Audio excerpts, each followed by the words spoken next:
All right. Wow, that's so yellow. I feel like I'm sepia toned. Am I sickly now? Maybe. Oh, I know what's wrong. The friggin' lights back there aren't on. Damn it.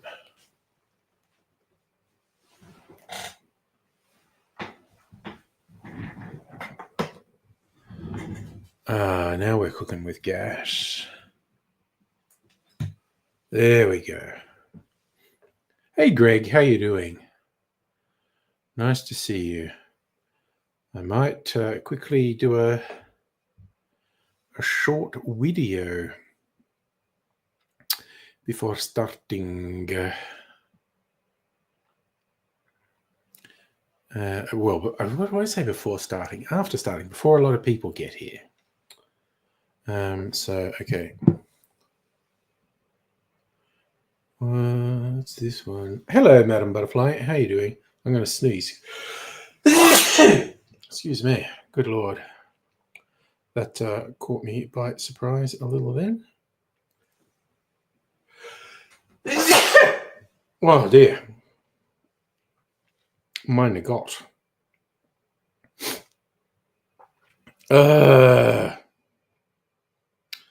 What was that all about? Wait, what's this? The Expanse's spiritual successor has 92% Rotten Tomatoes, about to come back for season 5. Okay, what are they talking about? Trying to say this is a good sci-fi show.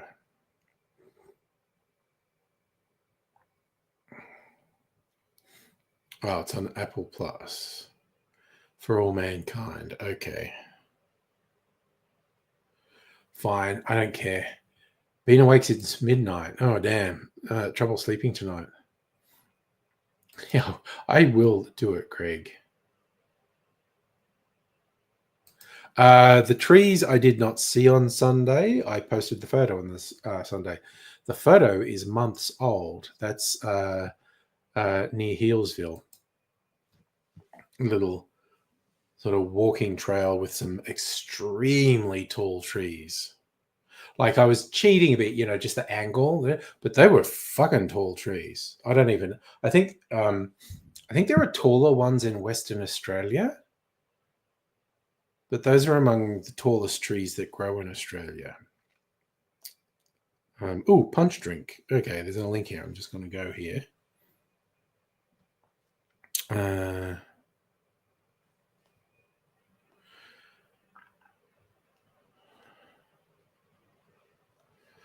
Okay.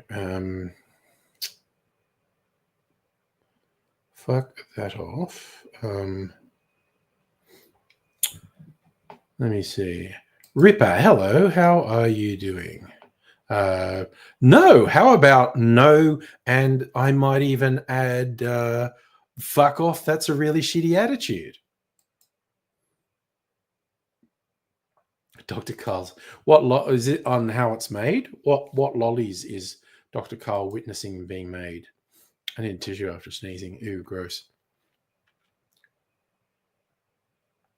Right, that's what I wanted. I wanted my Trello. Trello. We're going to go with the Trello. That's it, Tiny Sparrow. That's the words I needed. I'd forgotten what it's called. Oh, Red Snakes, classic.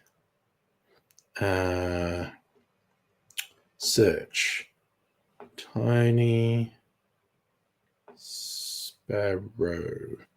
Because I want the background for this.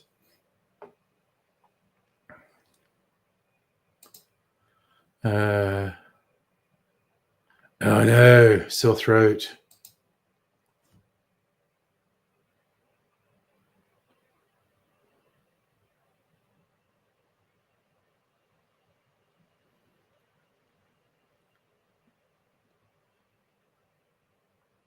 All righty.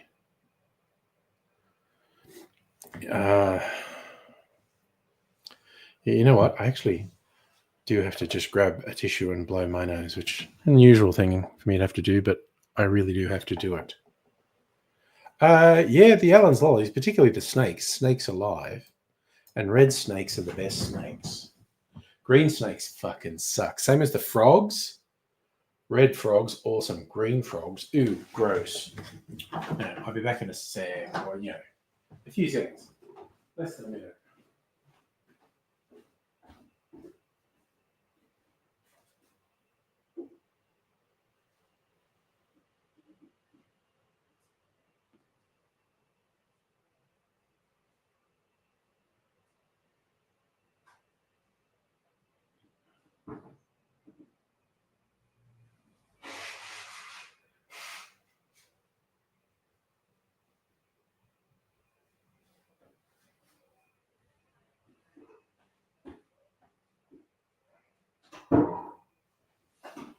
Oh.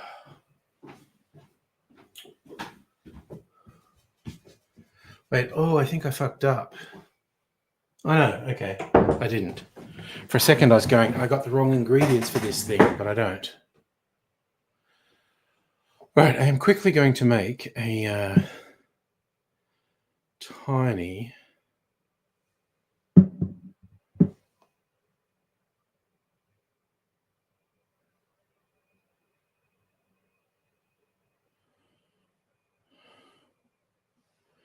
All right. I'm going to set up and do this. Okay, that over there. This over here for now. We do want this. We want our ring light.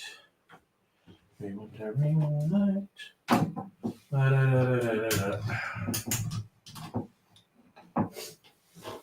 Camera tripod.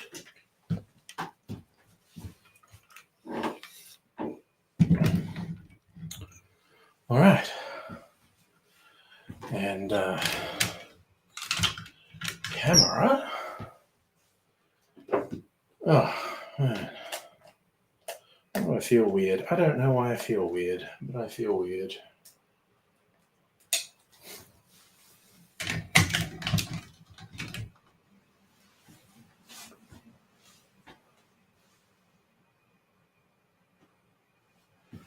Okay, the GoPro.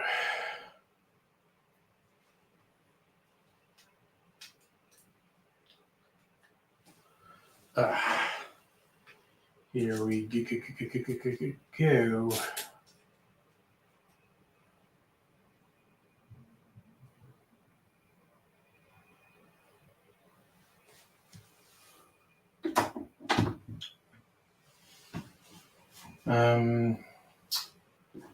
Now, okay, I've got to get a liqueur from out of here into the mysterious cupboard of mystery. Honey Lemon Ginger. No. Wait, I think this is it. Third time lucky. Pick the bottle third time.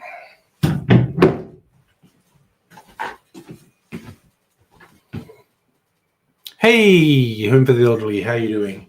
I'm making a short video while waiting for people to arrive. Just sitting up. We're going to stir this.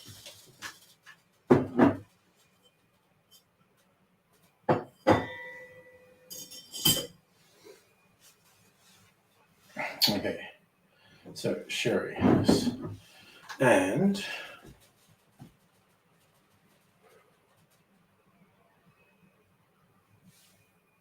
a dry gin mayhap.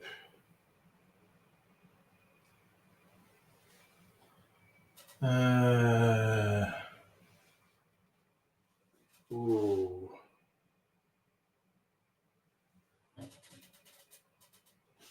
I am going to go with this gin.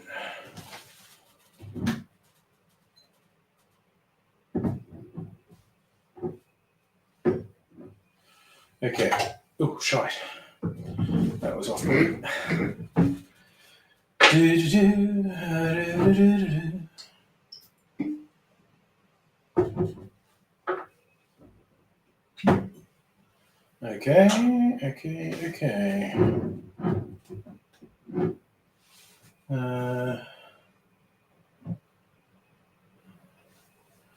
One and a half ounces of gin. 3/4 of an ounce of sherry.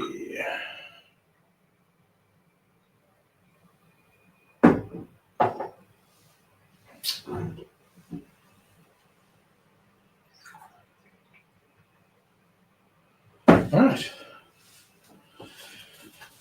Pretty simple ingredients. You like that. Okay. Ready to make this.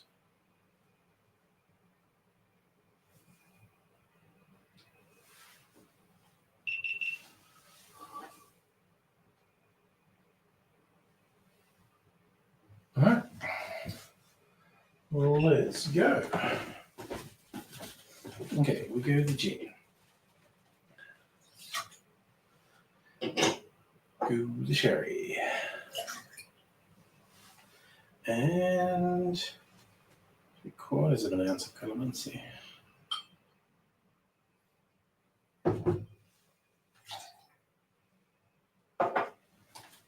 Okay. Simple 3 ingredients. Okay, added the ice. Ice, baby.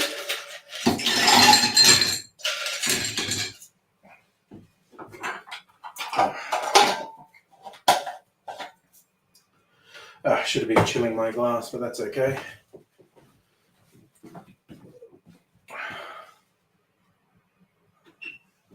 I won't tell if you don't tell.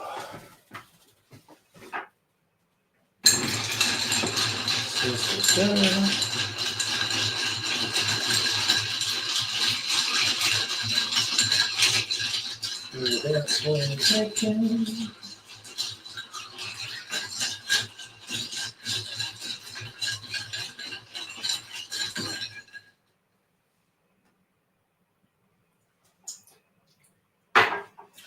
That is very interesting. Ooh, oh man, the sherry I used is really strong. Ah. Okay.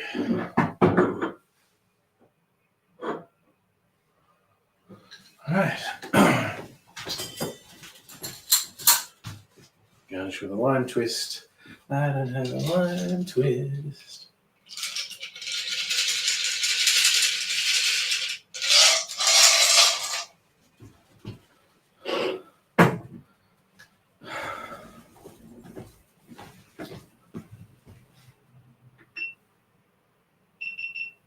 Okay, that's done for new.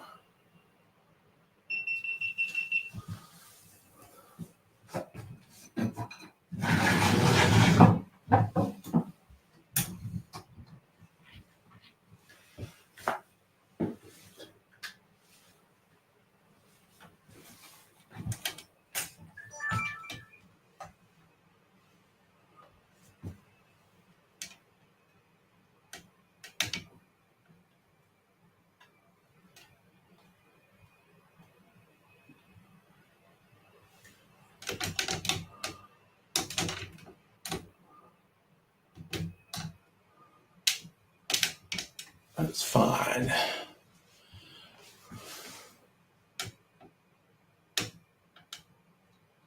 All right, fixating about things. Okay, ready to go.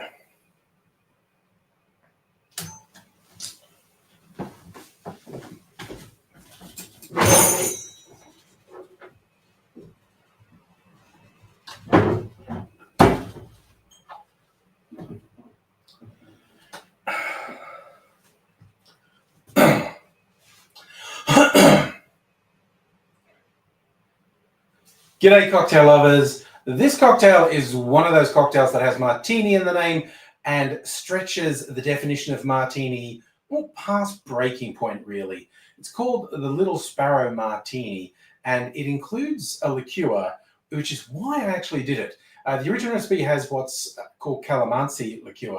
It's pretty obscure. That's a small citrus. It's popular in the Philippines, but it's very similar to kumquat, and I actually have a kumquat liqueur, so I wanted to make it with my kumquat liqueur.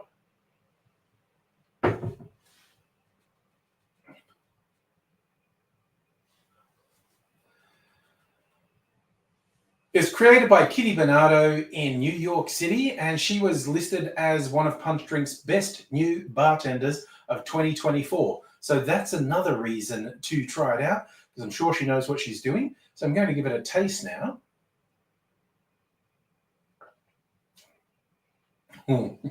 This is over the top sweet compared to an actual martini, but there's some really interesting flavors in here, and I'll show you how to make it.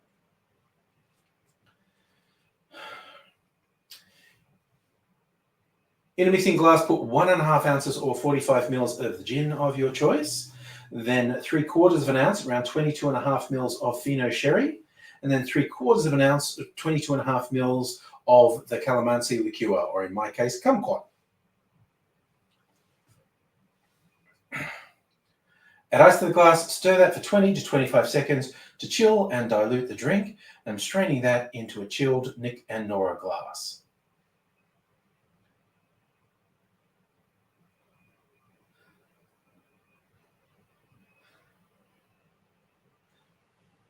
The recommended garnish for this was a lime twist. I'm thinking, lime twist in this economy?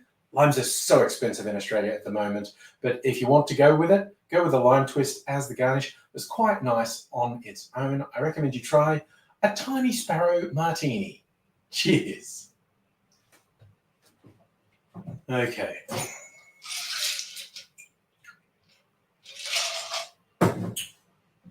What good game to play? Okay, got Chris Isaac stuck in my head. Go sit down and chat.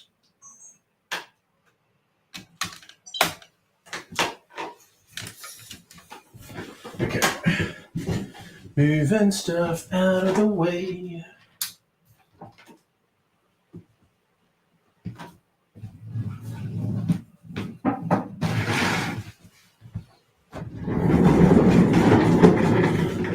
Alrighty.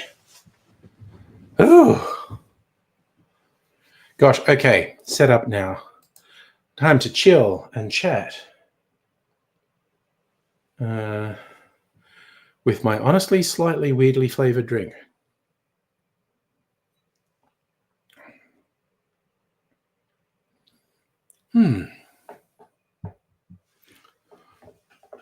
That's growing on me though.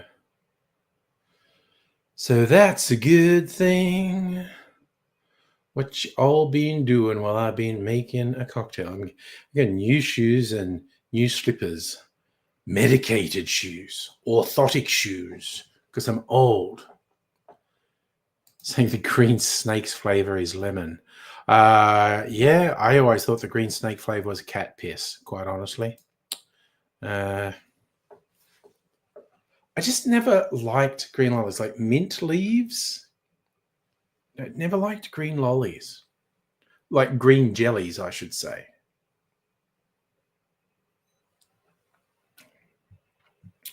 Weirdly, I really liked Cotty's Cooler Lime Cordial, which is green. Very unnaturally green. And I like this clarified cocktail I made. That's sort of green, blue, turquoise. So I'm not, well, I am biased against green. Not prejudiced against green. Oh, the killer pythons, the really big ones. Yeah, Mother's Group Factor. Damn them and their healthy food. No, I never fucking liked minties. Home for the Elderly is talking about being able to get them at a school canteen. Like seriously, when the change actually started when I was a kid, it's accelerated over the years. But man, they used to just sell shit at the school canteen when I was a kid, and they did start to change it. Just start to have slightly less shit. Slightly less shit at the school canteen. But I mean, jokes aside, I think it's obviously a good thing. As long as you're armed with the toxic colors, yeah. There were the really big ones were fucking huge. Everything's expensive these days, Safa. I haven't actually seen a school canteen in ages, so I don't know what they do.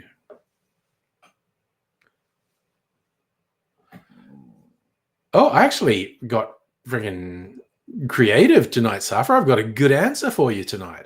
So I got some chicken from the supermarket and some mushrooms and some onions. And I cooked up the mushrooms and onion with some garlic, and then added the chicken and cooked the chicken up.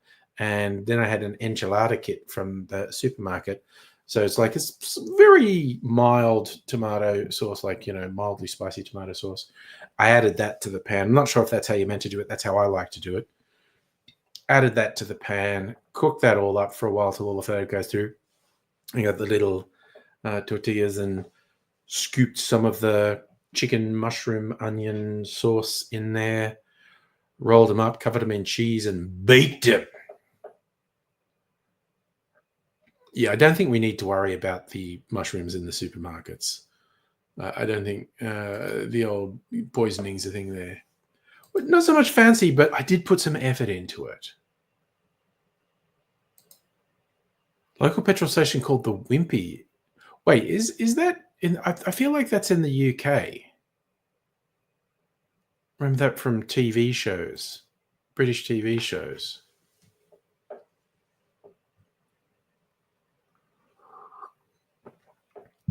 I actually made way more of the filling than I thought I was going to.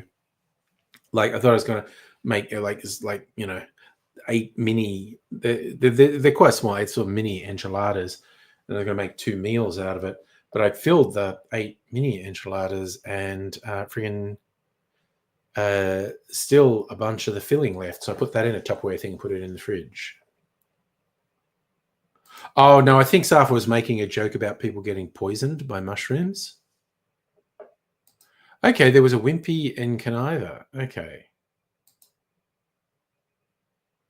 Okay, I'm sure I saw people in the UK talking about Wimpy. Not really. God, I still feel like one of the worst side effects, besides dying, heart disease, besides the actual physical things that fuck you up, like one of the most unpleasant COVID side effects is not the losing of taste and smell, but afterwards, like, everything tastes like actual shit, smells like actual shit, and it's so difficult to eat. The people just have to eat the blandest things, or it tastes like shit. And one of the people actually said that because they had a little baby. Baby's shitty nappy actually smelled comparatively good to them. So Neil, is that how we pronounce it? Neil? Known for the biggest pinball museum in the Southern Hemisphere. Weird claim to fame, but still claim to fame.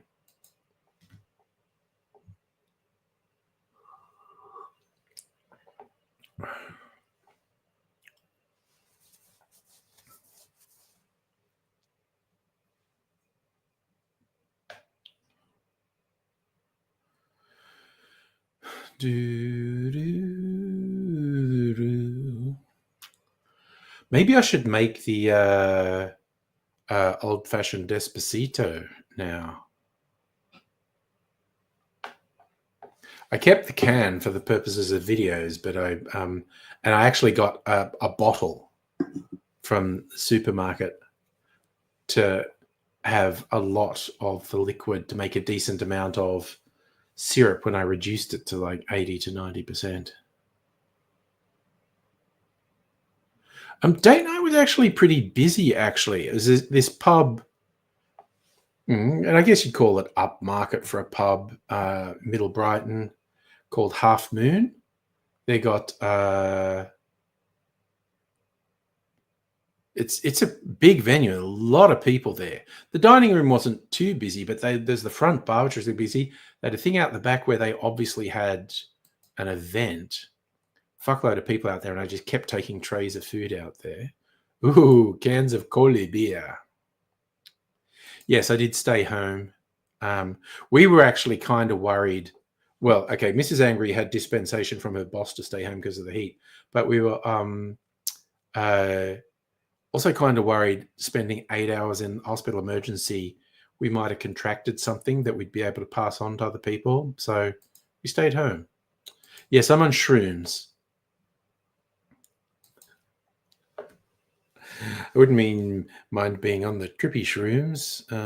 Okay, things to do. Trios, I got to shake up these whiskey drinks. What color are they looking? Okay, so they're just over here. The two different apple whiskey liqueurs. Okay, so one with the apple slices and brown sugar. Well, it was already brown. It just kind of looks like poo in there now. But the one that was with the red apple peel has gone a kind of red color. All right, so I'm gonna taste these. Oh God! Speaking of doing things on Friday, I forgot to take the cheap whiskey out of the barrel last Friday, so I haven't done that and I haven't tasted it. Maybe I could do that tonight as well. Let's see. I'll just do that. I was just checking that the sugar's completely dissolved in those, and it has, which is good. Oh yeah, the syrup. Food at this pub was good. Cocktails were perfectly serviceable. Like, they were good without setting the world on fire. And there was one in particular on their menu I wanted to try. It was an old-fashioned variation, popcorn-infused whiskey. And they were, they're making that tonight. And I was like, oh, okay. So the cocktails were perfectly adequate, but didn't set the world on fire. But the food was good. Dr. Carl's doing cheese. Yes, I was going to show you the syrup. Okay. It's just over here. So, over quite a long period of time, because you don't want to actually boil it, simmered it. I mean, got it to bubble, but simmered it. So that's about 200 mils. And I think the starting point was about 1.5 liters of soft drink. So I've made it quite a thick syrup. It's still liquid, but it's quite thick, quite a rich syrup.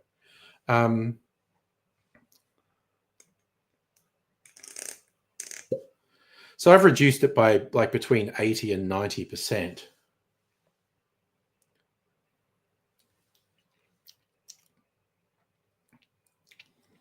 Got a really, really actually quite good tart passion fruit flavor. And it's probably got a bit of a cooked taste because I did cook it. How does it not stick? Well, it would. Well, see, it's still quite liquid. Like in the saucepan that I cooked it in, after I poured it out, I filled the saucepan with water because if I left it, the syrup residue would have gone quite hard on the saucepan. But when it's hot, it flows quite easily. Cools down, it gets much thicker. Like if I had left it in the saucepan and I would have had to leave it for hours to cool down in the saucepan. I left it in there for a while and then poured it into the bottle and it was still quite hot, but I knew it had cooled down quicker if I took it out of the saucepan. If I'd left it in the saucepan for a couple of hours till it cooled down, a lot of it would have stayed in the saucepan. It would have stuck to it. So I was thinking, okay, so if we're going to make an old-fashioned Desposito, It's at least tequila and the orange, the slow gin. And this syrup. I was thinking, yeah, I could maybe get fancy. I could include some mezcal. Not a lot, but enough that the smoky aspect of mezcal came through. And I was also thinking of doing a split between Blanco tequila, because that has a bit more kick, and some aged tequila, because that's kind of more sophisticated and is a good old-fashioned flavor. So I'm wondering if I should be so fussy as to do a combination of Blanco tequila, Añejo tequila, mezcal, and the orange gin, and the syrup. Then there'd be a question. I think I'd just put aromatic bitters in. So yeah, it's a question of how fussy am I going to make? Look, I've got glass with clear ice ready.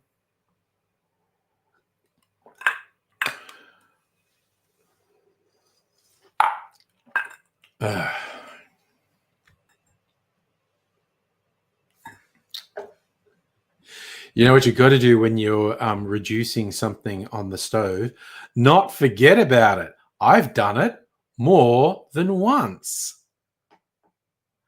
And you get this fucking burnt napalm crusted onto the saucepan.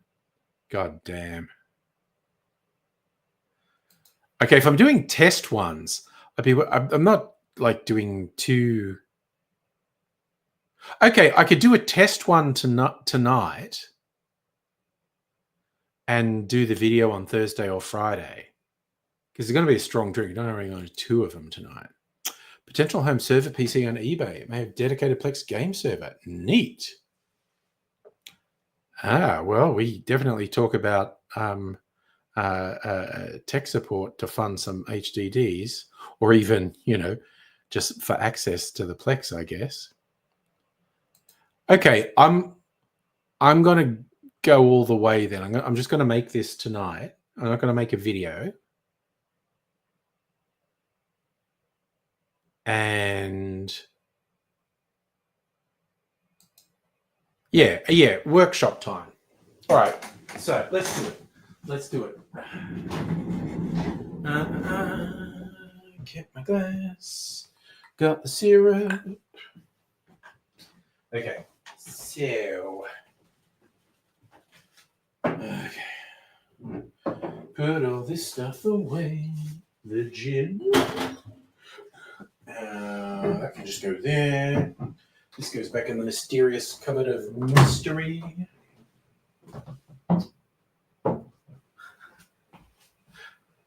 Bought another bottle of yellow chartreuse this week from a bottle shop that has it. It's like the only place that has it. I think it was their last bottle, or they said they could order it. But you never know. It might be the last bottle I can get. So I got it. Okay, so tequila. Tapatio. Just this one that's just a teeny bit. Do I want to use that up? Reposado. There's teeny tiny bit of reposado there. I use this Añejo. Aged Tapatio. And wait. Mezcal. And orange gin. Okay, so we are going to do this. I don't know, 3/4 ounce of all those things, I think. Half an ounce of mezcal. I'm going to do half an ounce of this syrup, because that's the star of the show. So we're doing a full half ounce of the syrup. Half ounce of mezcal.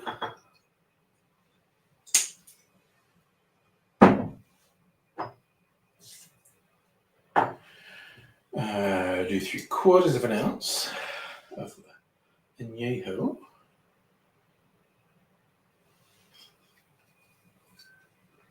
Uh, 3/4 of an ounce of blanco.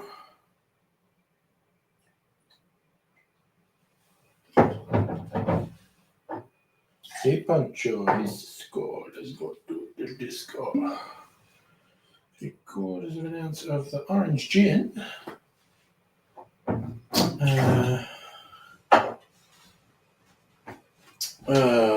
What bitters could I put in? Still think I could put lime bitters in. Or chocolate bitters. I think lime. I'm going to do lime bitters. 2 dashes of lime bitters.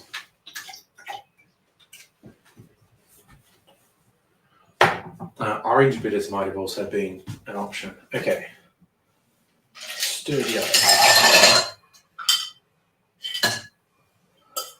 Okay. Stir in the ice. Just got to count. Put on the camera on. 3, 4, 5, 6, 7, 8, 9, 10, 11, 12, 13, 14, 15. No, I think that's enough because that ice is wet.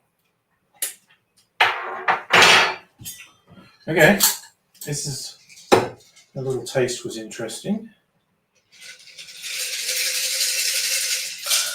All right, experiment 1.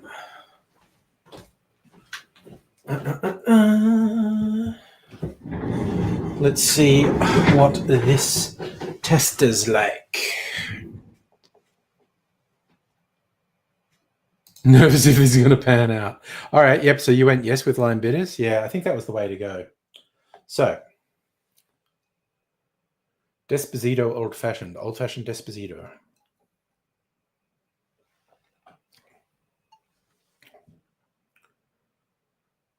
It's good. I'm thinking only 1 dash of lime bitters if I make it again. I think the smoke's really good.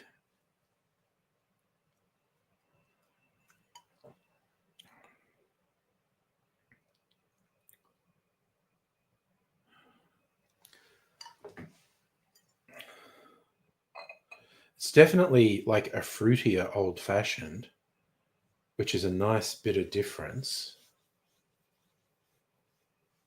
I suppose for control. No, that wasn't the yum face. It's nice though. I think the thing that's putting me off is it only needed 1 dash of the lime bitters. Oh yeah, this is a summer old-fashioned, fruity old-fashioned. I'm just trying to think. It can definitely be improved.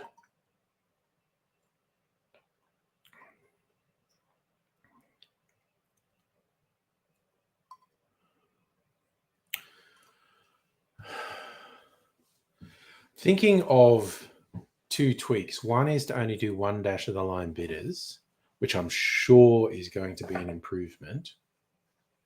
And the other is because I did a split of the tequilas. I'm just wondering what it'll be like with just one type of tequila, either the añejo or the blanco. Maybe orange bitters. Yes, actually. Don't know how many changes to make in one go. I think it needs some bitters. I think maybe orange bitters is the way to go. Bartender and ice cream seller, always watch the face. Yeah. What is... God, I've got so many bitters. What could I get creative with?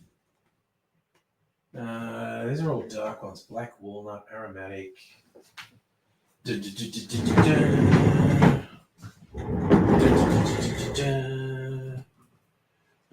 it's lime cranberry. New England, which is like a spiced cranberry, Peychaud's, barrel-aged Peychaud's chocolate, rose water. What's this one? Riberry, spicy, celery, umami. I think orange bitters. Orange is maybe the bit better flavor profile. Oh, if I remake the tall Despacito, I'd put cranberry bitters on the top, not the Peychaud's bitters. Yeah, fruity bitters for the summery theme. And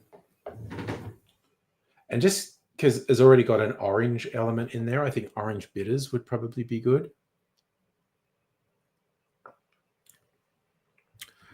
The syrup is tart, so I don't think it needs something as tart as lime bitters. I want it to be more of something. So I think I need to try making it with just one sort of tequila. And so I might do it not tonight, say Thursday night. I might do 2 half-sized ones. One made with just añejo tequila and one made with just blanco. It is sweet enough. It's definitely, like I said, it's really fruity. It's a fruity old-fashioned.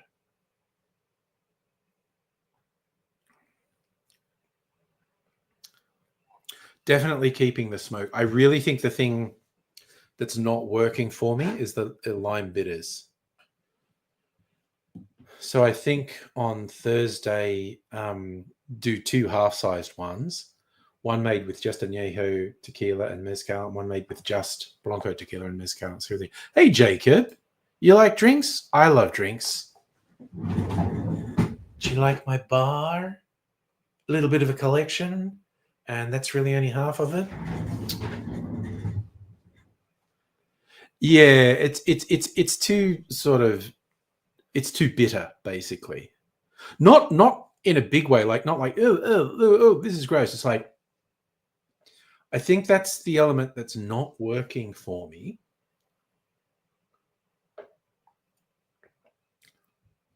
The fruit, I think we want to lean into the fruity.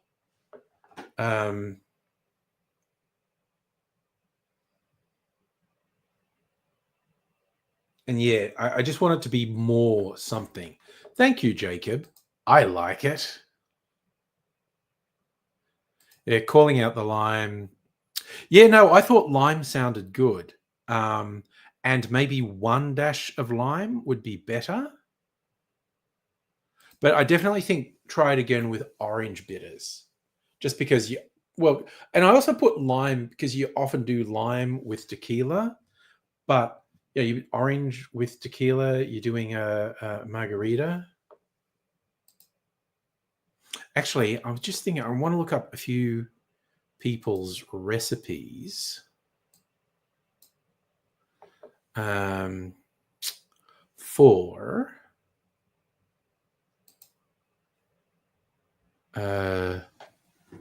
okay. First, margarita. What bitters does Difford say to use with a margarita? Any? Recipe. Margarita, straight up. Okay. Say margarita bitters. Also, look, I just want to share this with you. I'm not sharing the screen, but I will. These things have been bugging me to go and visit him. I can't really because I'm working. I mean, he's out of surgery. I don't think he's out of hospital, though. I'm not sure. Okay, so just looking at this thing on the Difford's website, because I always look on there for cocktail ideas and I note them down. Fuck that off. This one here. The Shanghai gin. This is a fucking stupid name for this gin. Okay, so this is. It's basically a gin sour, but the sweetening bits, and it's all equal parts. The sweetening bits are liqueurs, yellow chartreuse and Benedictine. Now, both of those are liqueurs that are associated with monks. Nothing's associated with China or Shanghai. And where's the history of it? Cocktail emerged in the late 2010s of unknown origin. It's a shit name. Shanghai Gin, that is a shit name. You should bring something in about monks or religion. Call it a blessed gin or something, because it's got two liqueurs made by monks. I mean, that's where I'd go. Either call it a blessed gin sour or a monk's gin sour. It's fucking annoying the shit out of me how inappropriate that name is. These are the things that catch my attention. God, as I was mentioning earlier, I bought another bottle of yellow chartreuse this week because I finished a bottle last week. So just when everyone was saying, oh, chartreuse is so hard to get, a bottle shop, sort of a suburb or two across, what do they call? Carnegie Cellars.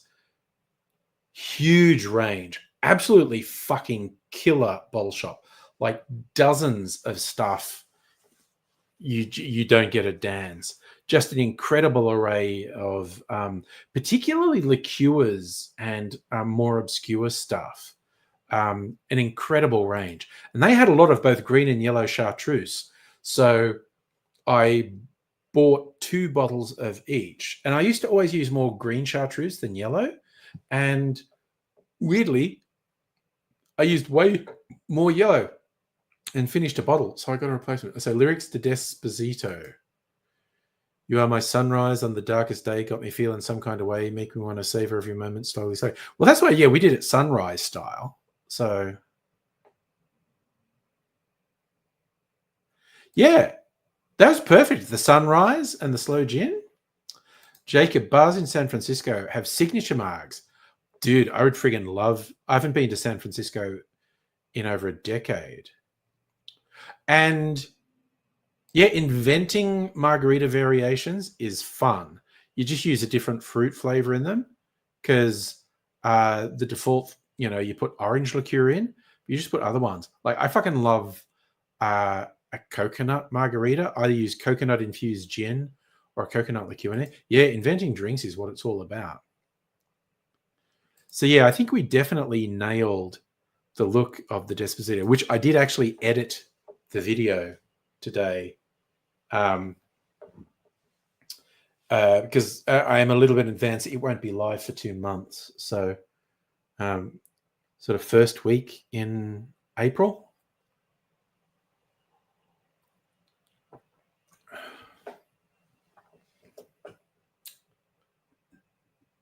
Should I put some agave syrup? I may be talking about sweetness. Maybe I should put a little bit of agave syrup in there as well. So yeah, Jacob, this is an invented drink. Okay, this is the thing. Shower time. Ooh, nice. So this is an Australian soft drink. It's a passion fruit flavored soft drink called Pasito.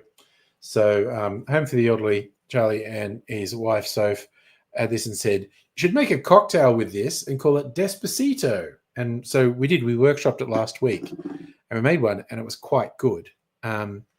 So then I made a syrup out of this stuff by essentially, boiling it down in a saucepan till like 80 to 90% of the water had boiled off.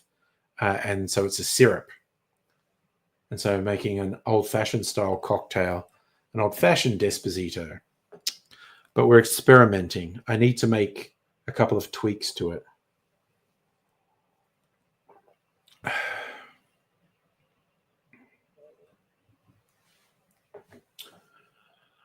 Also, all right, I need to see what sort of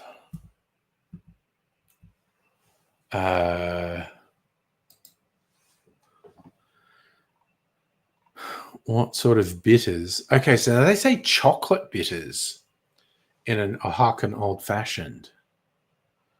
So this is basically a variation on an Oaxacan old fashioned.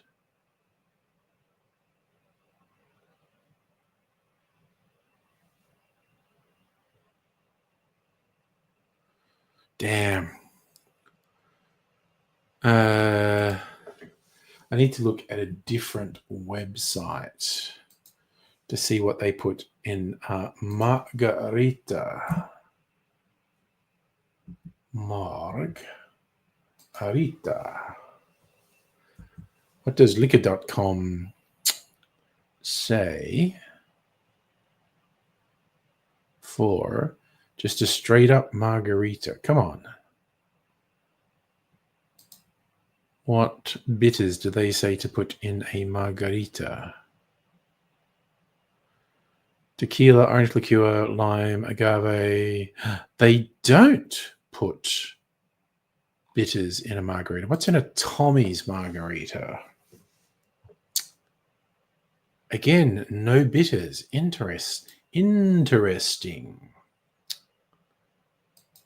Spurs. Any other one I have to look at is punch drink. Where are we? Where's your margarita? Margarita. Okay. 50-50 margarita. Avocado margarita. It's always margarita season. Spicy margarita. Mastering the margarita with Bobby Hugel. The margarita expert. Mastering the... Okay. I'll just show you what I'm looking at so you know what I'm talking about. Mastering the margarita. Oops, I just clicked on the wrong thing. What am I doing? So, Jacob, normal mug doesn't have bitters. You're Mexican. I am going to trust your judgment. We may be onto something, but okay. So this is actually an old fashioned it's influenced by a margarita and it's influenced by an Oaxacan old fashioned. So I feel like it needs a little bit of bitters to cut the sweetness of the syrup, but I'm still in experiment mode. Okay. So we're going to look at what's this guy's. All right, where's his recipe for his margarita? Bobby Hugel's margarita. He does tequila, key lime, agave. Yep. No one says to put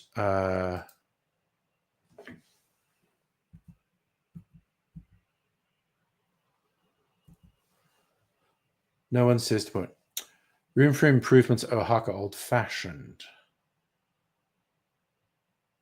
Okay, in search of the ultimate Oaxaca old fashioned. Also, Jacob, feel fine to say any of my pronunciation is shit as well, because I kind of was find the original work from there. Strawberry go from there. Yeah, nice. So, so who won? Who won their competition?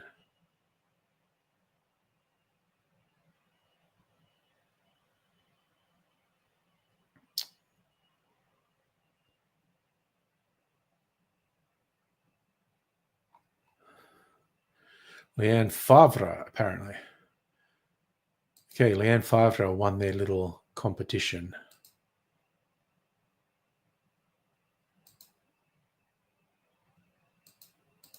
It kept opening new tabs and not showing what I was looking at. Yeah, well, that's the thing. You can play with the fruit flavor, I think. Orange is a dominant fruit flavor in the original mug. but you can just change it to different fruit flavors to explore it. But I'm going to look at this recipe. Leanne Favre's Oaxacan Old Fashioned. Reposado, mezcal, scant teaspoon of agave nectar. Okay, now this is interesting. For an Oaxacan Old Fashioned, and this one on their blind tasting, 2 dashes of Angostura and 1 dash of mole or chocolate bitters. Ooh, I have some experience. What's thou shalt not be named? That was such a good name for a drink. Yes, excellent Spanish. So how accurate or bad is my pronunciation for Oaxaca? Raise was up, man. Getting schooled by my man Jacob, helping me with pronunciation. Thou shalt not be named. Boulevardier with an agave syrup. So reposado, mezcal, and amaro, and sweet vermouth. Damn, that kind of sounds good.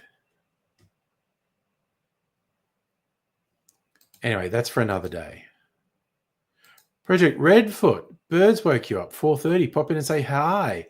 Oh, birds with their wake up stuff, man. I get what you're saying. That sounds pretty good, doesn't it, Jacob? I freaking love just looking at all these cocktail sites and getting inspiration from them. So that's like that one I was looking at. And also, it's just such a fun name, though thou shalt not be named. In fact, I should make a note of it. It's like an agave version of, well, they said they started with a Boulevardier.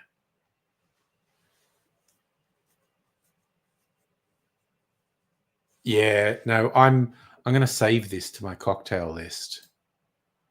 Let's just, this will just take me a second to set this up. We go, thou shall not be named. And I can save that. I'm going to make a, oh no, I'm going to do a full length video of this. And I think I will just copy the ingredients part. I'll make a note because I want to look it up. It's from Punch. All right. That's saved, so I won't forget it because I definitely want to try a version of that at some point. Hey, Ham for the Oldie coming saying hi. You remember most of last Friday. Fun. Oh, you saw the Friday when I was a mess? Oh, my God. Oh, God. Oh, Jacob, was that you who joined the stream on Friday? I'm trying to remember. Like someone new joined the stream on Friday, and I think they were from San Francisco. Was it you? Your Bevmo card get warmed up.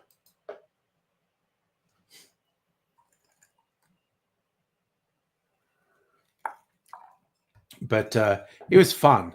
I stayed relatively sober as opposed to the Friday before when I got really messed up.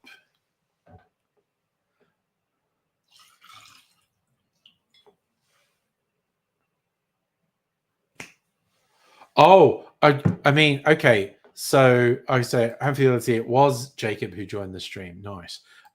It was because Jacob was shirtless. I wanted to at least partly join in.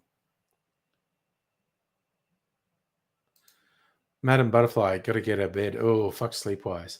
Yeah. Oh, my dude. It was so much fun hanging out with you, though. I really enjoyed it.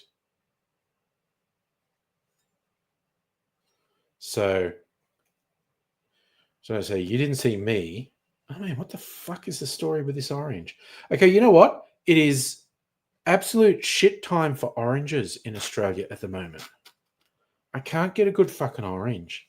Or the good ones are imported from the US and cost twice as much. And that just seems shit and wrong. And it's a price wise, it's pretty good for lemons and limes. Only a couple months ago, it was like limes were just stupid expensive. I'm joining in. I know I was gonna take the singlet off, but everyone was kind of no.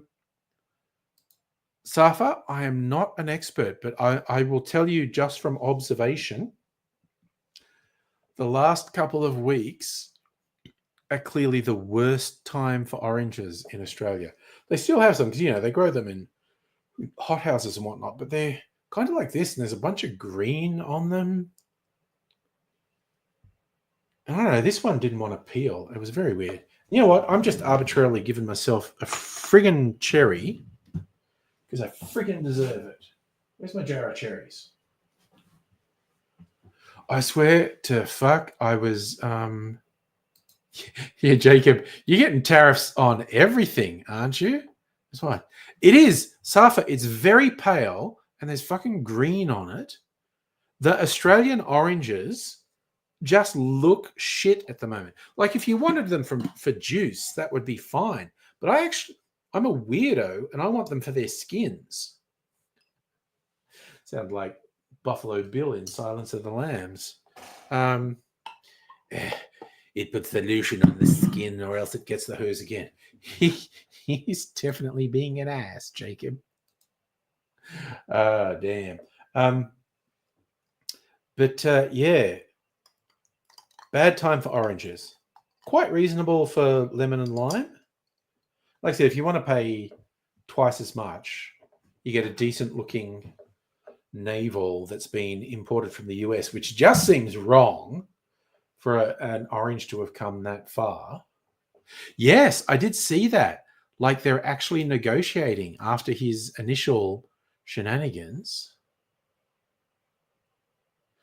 Oh, I swear the stuff that's happening with Musk is freaking weird. Yeah, dude, he's just doing whatever comes into his head, I think. She's like, yeah, I'm doing that. And Elon Musk has got a bunch of fucking weirdos getting into all the private government information.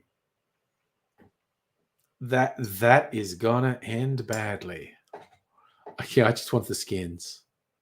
Would you fuck me? I'd fuck me. I'd fuck me so hard. We've all done the tuck thing at one point or another, just for a laugh, because we think it's funny.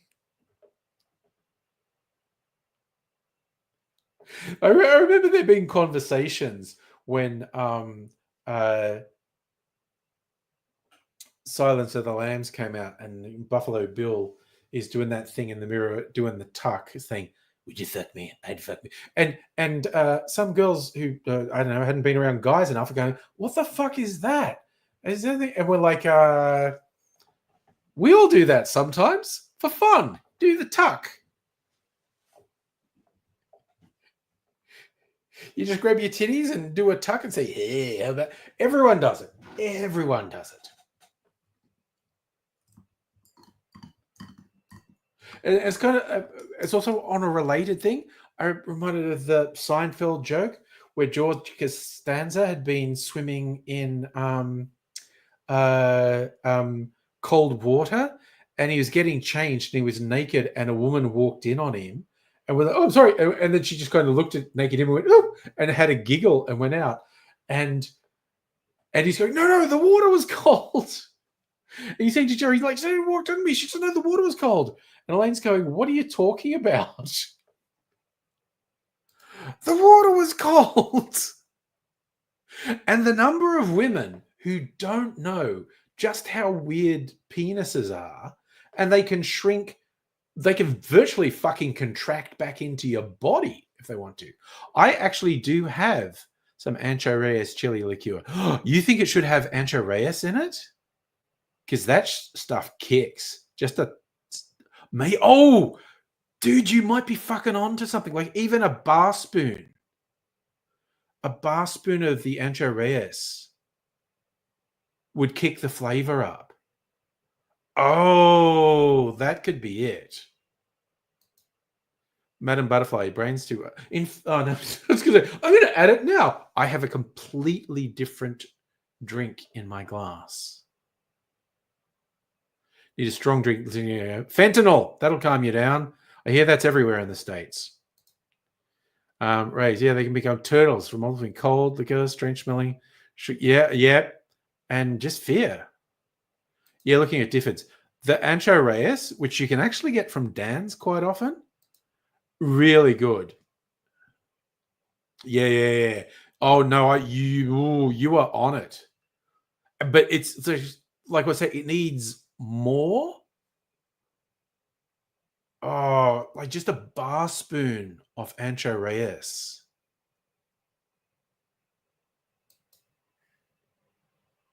Dilfords. Yeah. He's a bit of a dill. It's kind of like when you look at that site for a while and see how fussy it is and obsessive, you go like, this is a bit weird. And people I know who've met Difford going, no, he's exactly what you think he is. He's just obsessive. Jacob, you're going to open your own bar? Get a liquor license?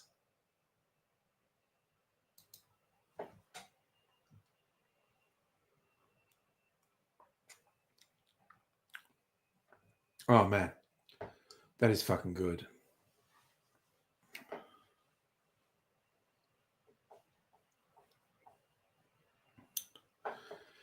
That's my winning lotto thing. Opening a distillery and have like, a bar attached to it. That would be fun. Let's just do it for fun. The idea of just being able to do that and not needing to make money out of it because I won lotto. So you could just experiment and do wild shit. You go, no one likes the thing I made. I don't fucking care. Yeah, building a home bar is awesome.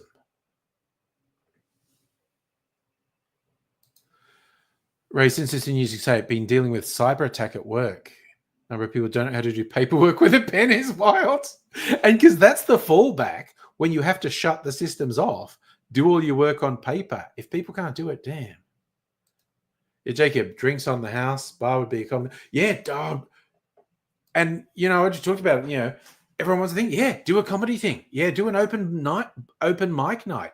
Have a maker space, have an artist creative space and a chill space. Just have a good thing. What the fuck is happening with your parents, Safa? Aircon got fixed and now there's no hot water. I could MC a comedy night, Jacob, I reckon. Just get a few drinks in me. Just walk out drinking. What are you motherfuckers doing? Raise, so it's worrying. So handwrite your logs. It's the same as a keyboard, but with ink. Oh my god, that's so bad. That is so fucking bad. Honestly. God damn. Write it in block letters. Oh, yeah. You got to do caps lock by hand. Oh my god. And of course, because I'm old and grew up pre-computers, although computers were around when I was in high school. But yeah, so I can judge. So, Safi, your parents had to replace the evaporating aircon. 20-year-old aircon. I'm not surprised they had to replace it, honestly.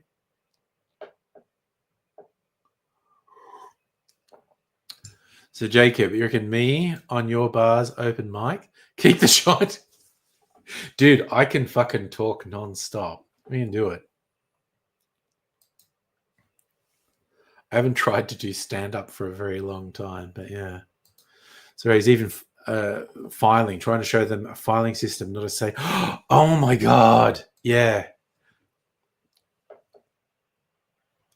What's fun sometimes is explaining to people who don't know that all the conventions about saving and filing stuff on a computer are modeled on physically printing and putting files in filing cabinets.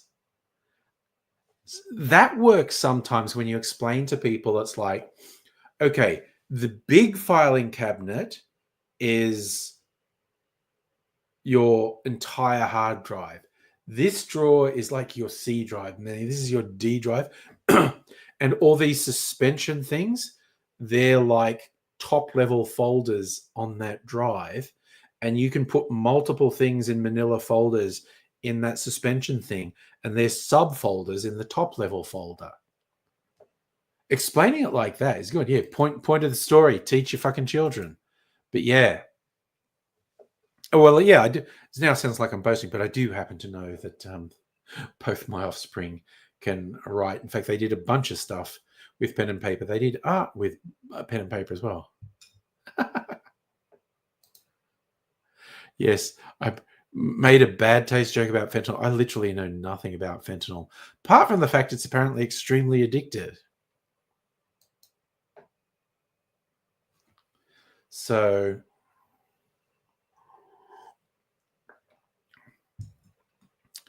all right, so a little note. We're going to put a spoonful of Ancho Reyes chili liqueur in the Desposito Old Fashioned. I think Old Fashioned Desposito sounds better.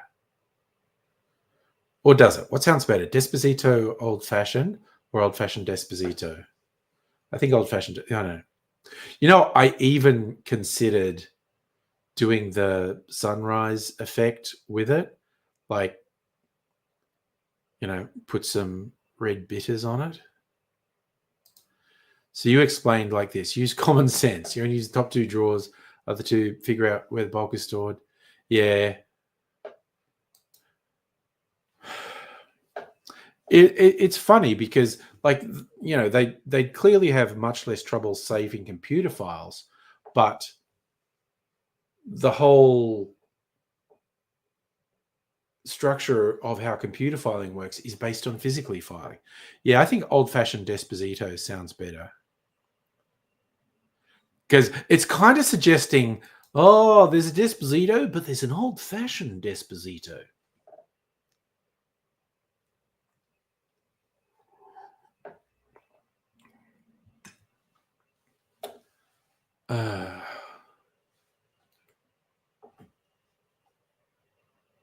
Yeah, and I mean, that's how you did it in the olden days.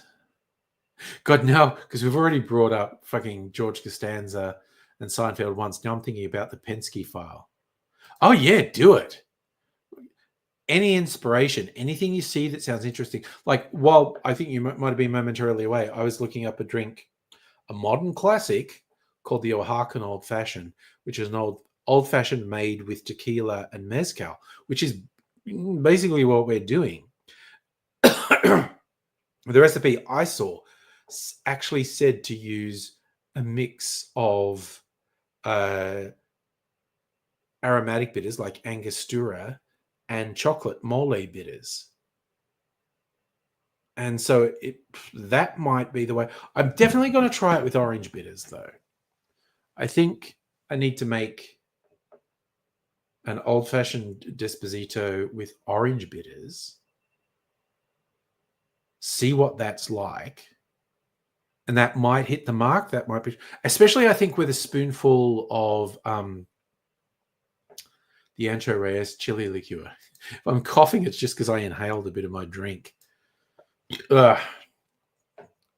Mrs. Anger and I were both a little bit paranoid. We might have got sick from the hospital. Mrs. Angry actually did a COVID test this morning. When I made it just now, I didn't put the peel in. You reckon it should have a slice? I guess that fits with the orange side of it. If I do a bit of orange peel in it as the garnish.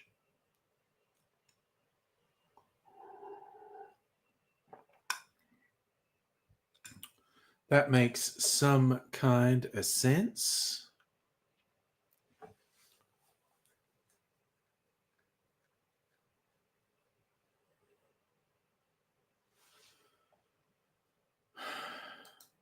Yeah, I think we definitely flip from lime bitters to orange bitters.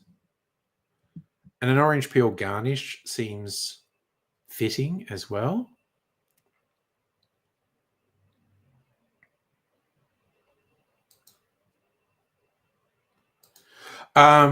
Jacob, I live in Melbourne.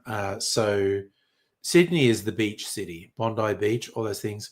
Um, like the difference between Sydney and Melbourne is like the difference between San Francisco and LA, with Sydney being LA, and Melbourne being San Francisco. Both distance wise and culture wise, I think that's a reasonable approximation. Looking up the Oaxaca old fashioned, an orange peel garnish. Yeah, I love orange peel as a garnish. It's awesome. Yeah, so I think that's probably a good call. We'll finally do it. Of course, when we're workshopping, if we change too many things, we don't know what's working. So I'm thinking make one with orange bitters, and I do want to put a spoon of the chili liqueur in it because I just think that gives a bit of oomph. Yeah, it is basically. But I'll do a quick link. Actually, Ray's is on the money there. Western Australia, which is 4,000 kilometers away, very good beaches.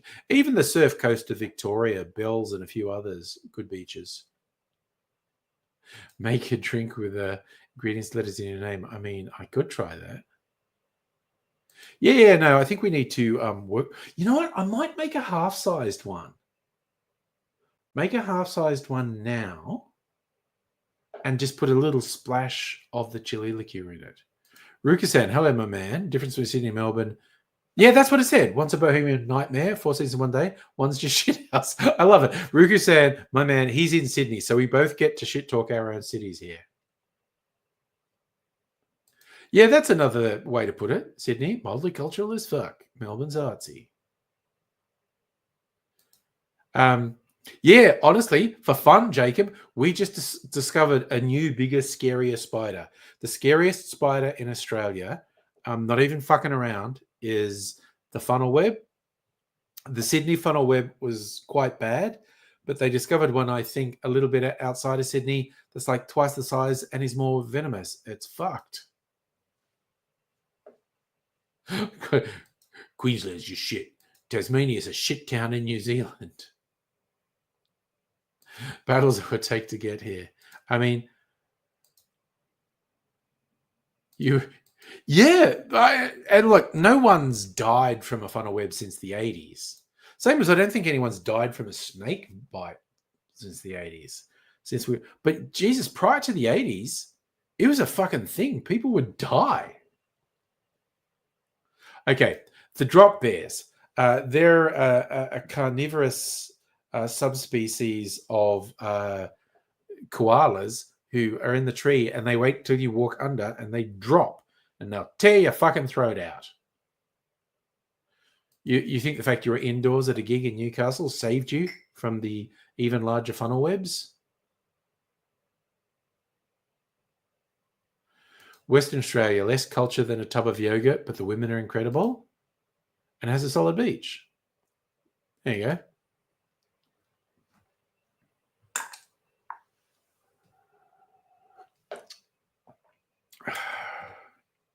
All right, I am going to make. I wasn't going to make another. I'll make a half-sized Desposito old-fashioned with orange bitters because this will put us ahead of Thursday night. If this works, and I'm just going to build this in the glass. Okay, so we will do half an ounce of this stuff.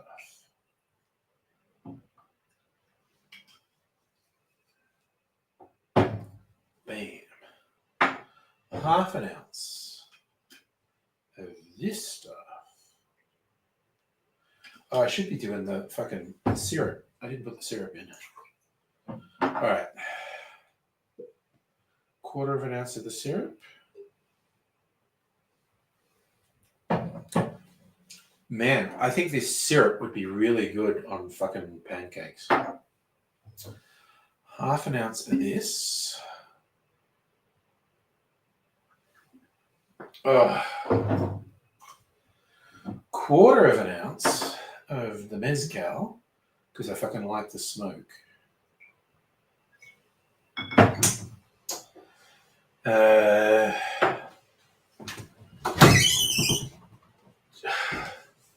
The bottle went all fucked on the chili liqueur, so I had to put it in a different bottle. Well, that was a fun noise.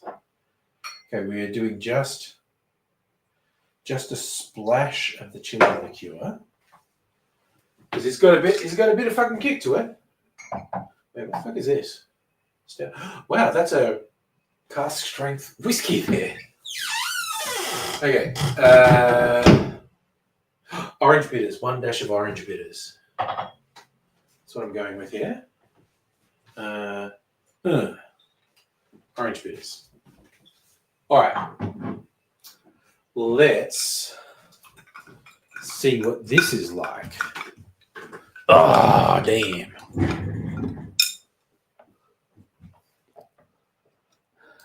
Glad you like the beer, the bar, Jacob. Yeah, I should have done the syrup first to wash out the thing. Bar cam. Well, you think I should have a 24-hour bar cam? It took me about 5 years to get that set up, Jacob. Sweet B-roll. I have a nice picture I use as a thumbnail sometimes at the bar. Hey, Madam, I haven't said anything. Get put back in. Oh, you're always in the naughty corner, Madam Butterfly, honestly. No. The syrup is Pisito syrup. Safa, that's the whole thing. I boiled down passion fruit soft drink, evaporated like 80 to 90% of the water in it to turn it into a syrup. So this is a Despacito. We're workshopping the Despacito or the old-fashioned Despacito. All right, drum roll, and it's the same sort of appearance.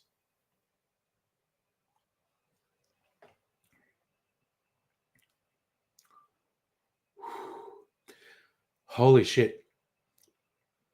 Oh my god, that tiny bit of the chili fucking comes through. You're not jamming with you, isn't it? Yes, lo-fi. Oh, I legit thought of doing an ASMR cocktail noise video. Better? Did the head tilt? That little bit of the chili fucking kicks in. I tell you. I'm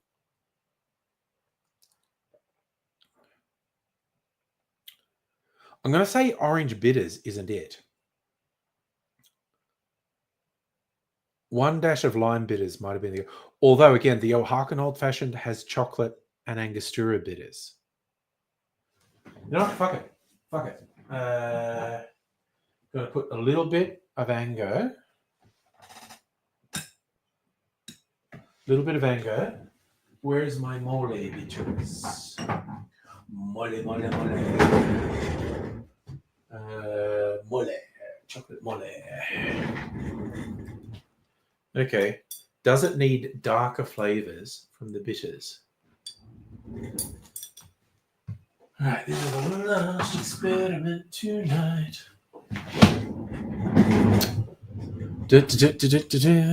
All right, so yes, there'll be more color if we put a little bit of Ango in there as well. It's morning there. You think it's morning there? No. It's 9:30 p.m. here, Jacob. I thought it was very early morning for you. Tuck the baby in bed. Yeah, there is actually something in my PO box, but I haven't been going into the city. So okay, I'm going to see what difference those different bitters make.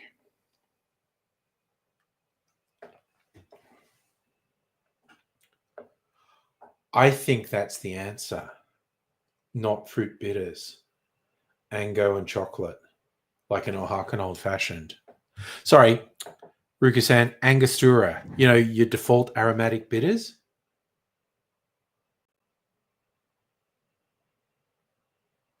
And you steal it, definitely. Be a hipster. Yeah, no, this is the more. So I think the splash of the chili liqueur and a mix of aromatic bitters and chocolate mole bitters, that's given it a bit more backbone. How many hours are we apart? Well, it is 9:26 p.m. on Tuesday here, Jacob. So I imagine it's very early morning Tuesday for you. Would that be accurate? I think you can leave something in the PO box for fucking months.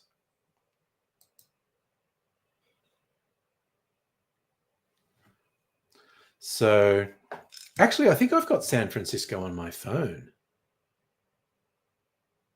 because I had friends over that way. World clock. What have I got saved on world clock? LA 2:26 a.m. Are you 2:26 a.m.? Yeah, there you go.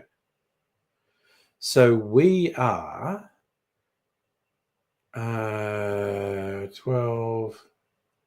21 hours apart. Is that right? Yeah, 21 hours apart. It's 21 hours later here. Or, yeah, we're in. No, that's not right. Oh, I think I fucked that up.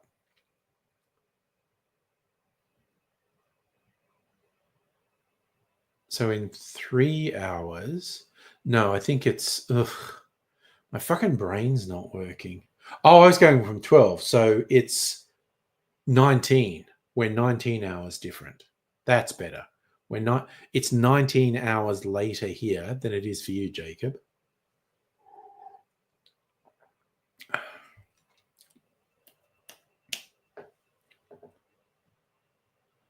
Yeah, I'm hoping I had the winning lottery numbers in the future because there were no, clearly I didn't. Someone would have called me.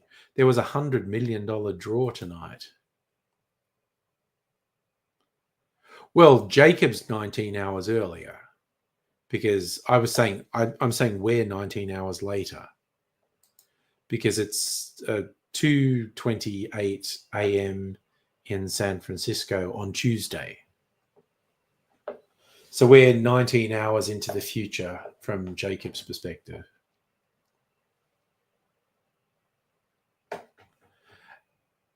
Yes, that is the difference. We get 100% of the winnings here. No. We're in the future. It's Tuesday morning for Jacob, and it's Tuesday night for us. We're in the future. Yeah, Jacob, if I win $100 million, I will split it with you. Rick said, I am fine. Thank you, my friend. How are you? Yeah, see, that's the difference. Your lottos in the US reach just a psycho level, but they're also taxed and it's more complex. Here, they don't reach the same levels, but at least it's simpler. The amount they say is what you get, and it isn't taxed.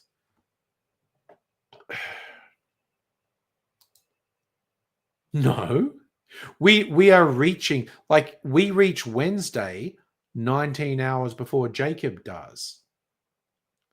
So we're 19 hours in the future.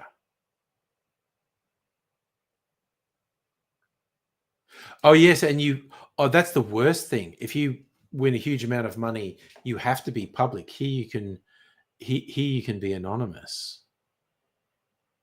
And yes, New Zealand actually gets New Year's before us, but our fireworks displays are one of the first in the world. Yes. Rukasan, ready for long overdue roll. Oh, yeah. No, I won't tip off the airport security like last time. So I think we established, like, yeah, if you come in on Monday or Tuesday, I'll be in the city. Yes, Jacob, we live in the future.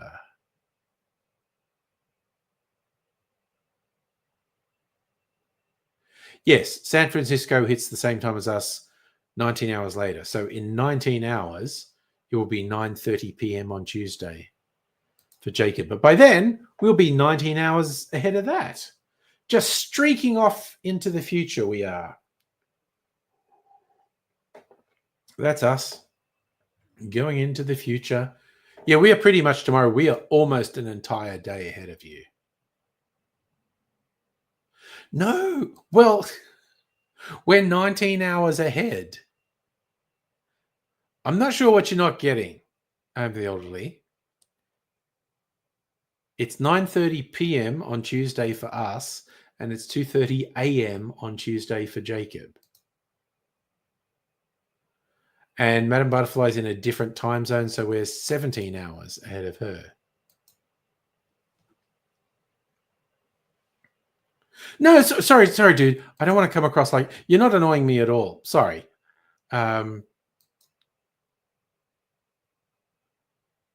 Yeah, no, I have the world clock on my phone too. That's what I just looked up. In the future, we've cured cancer. Fixing world hunger. Also, I want to stress, Charlie, when you were telling me to watch that fucking Ethan Klein video, I wasn't annoyed. I'm just not going to watch it because it's too long. He takes things out of context.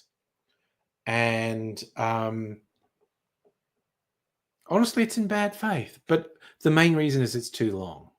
If you want to give me if you've watched it, if you want to give me what you think his big hits are, I would be genuinely interested in that. So we're so far in the future. For us, the Spice Girls did a reunion and split up again. The future is amazing.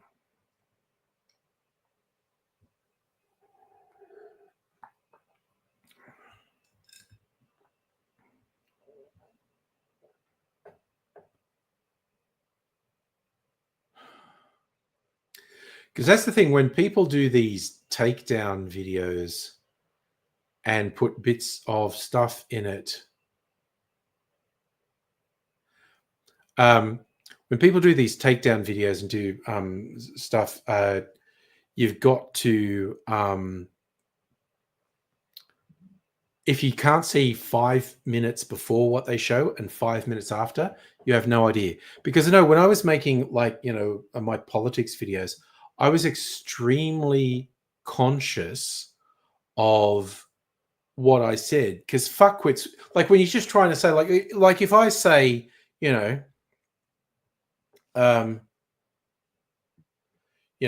Musk is out there doing Hitler salutes, and or even when you quote a Nazi and you go, that guy's a Nazi. He actually said, "I love Hitler. Hitler should be in photos in schools." You literally get bad faith actors who clip the bit that says, "I love Hitler. Hitler should be in schools." Yeah, exactly. Clipped. I did see the Sam Kerr footage. How funny is the concept that a copper got upset by a woman go, "Fuck you, you stupid white prick"?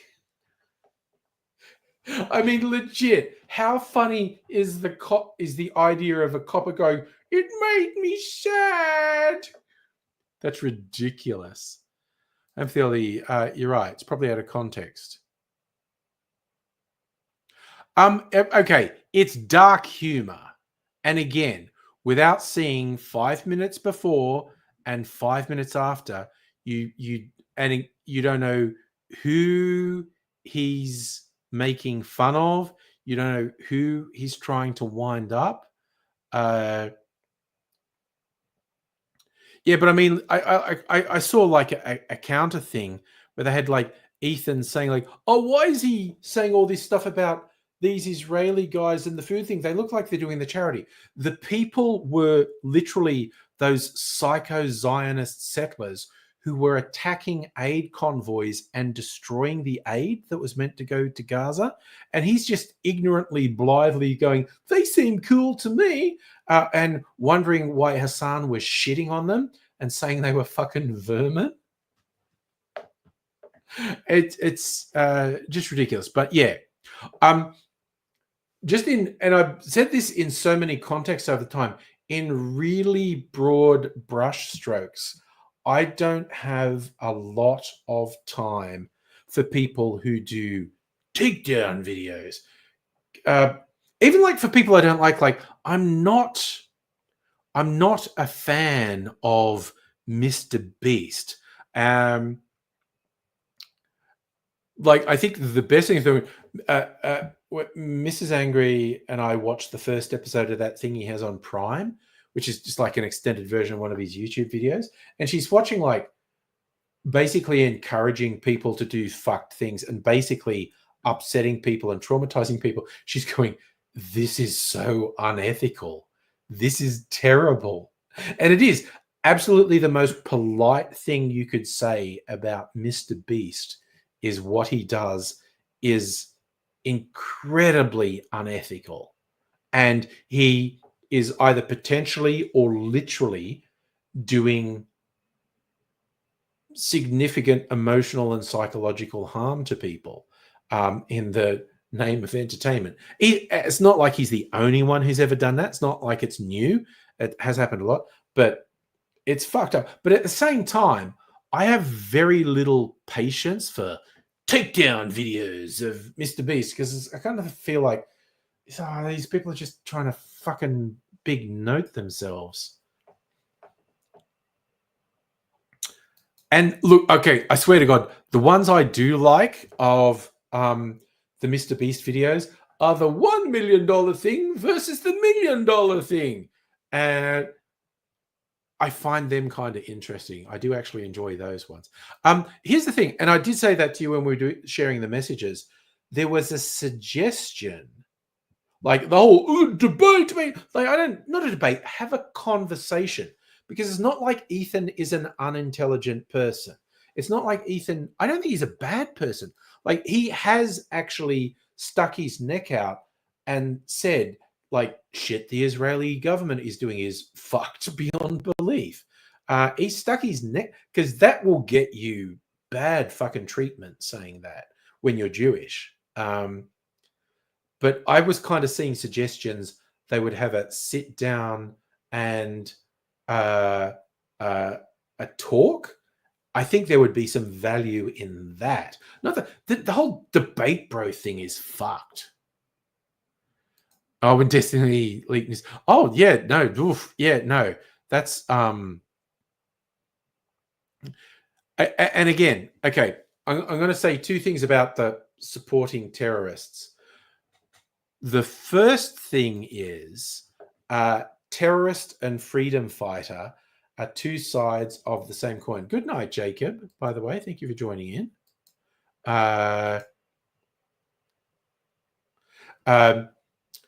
So terrorist and freedom fighter are two sides of the same coin. Depends which side you're on. Second, the one people seem to come back to with Hassan is when he talked to the guy from oh god, I'm going to say the wrong country name. Yemen?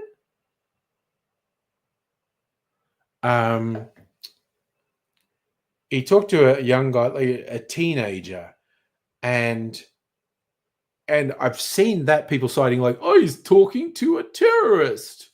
And it's like, well, okay, whether the Houthis are a terrorist or not depends on what side you're on your perspective. But also, Hassan did specifically ask this guy, are you a Houthi? And he's not. Like, not everyone from Yemen is a Houthi. Whether or not you support Houthis or not everyone from Yemen is a Houthi. And this teenager specifically said he wasn't. And he also point blank asked him, you know, are you anti-Semitic? Do you hate Jews? He goes, no. I don't hate Jews. I love, because there's Jewish people who support us and are opposed to the brutality of the Israeli government. You know, I love anyone who's going to be literally Luke and the Rebel Alliance from the Empire's point of view are terrorists. Absolutely. Oh, you forgot. Sorry. Yeah, no. And this is the thing. And yes, Justin did. He was really into takedown videos on Mr. Beast. I was like, fine, if that's what you want to watch. I just don't have a lot of interest in it. Yeah, I mean, the rebels, they blew up many things. They killed thousands and thousands and thousands of people. Mind you, the Empire killed millions. Like, you have the Empire killing entire planets, but yeah, the whole freedom fighter terrorist thing is quite fraught.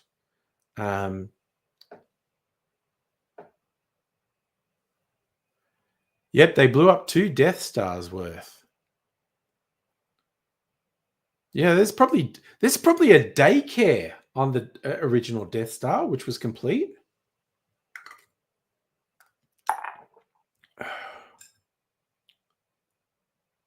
I don't even require you to change your mind, Home for the Elderly.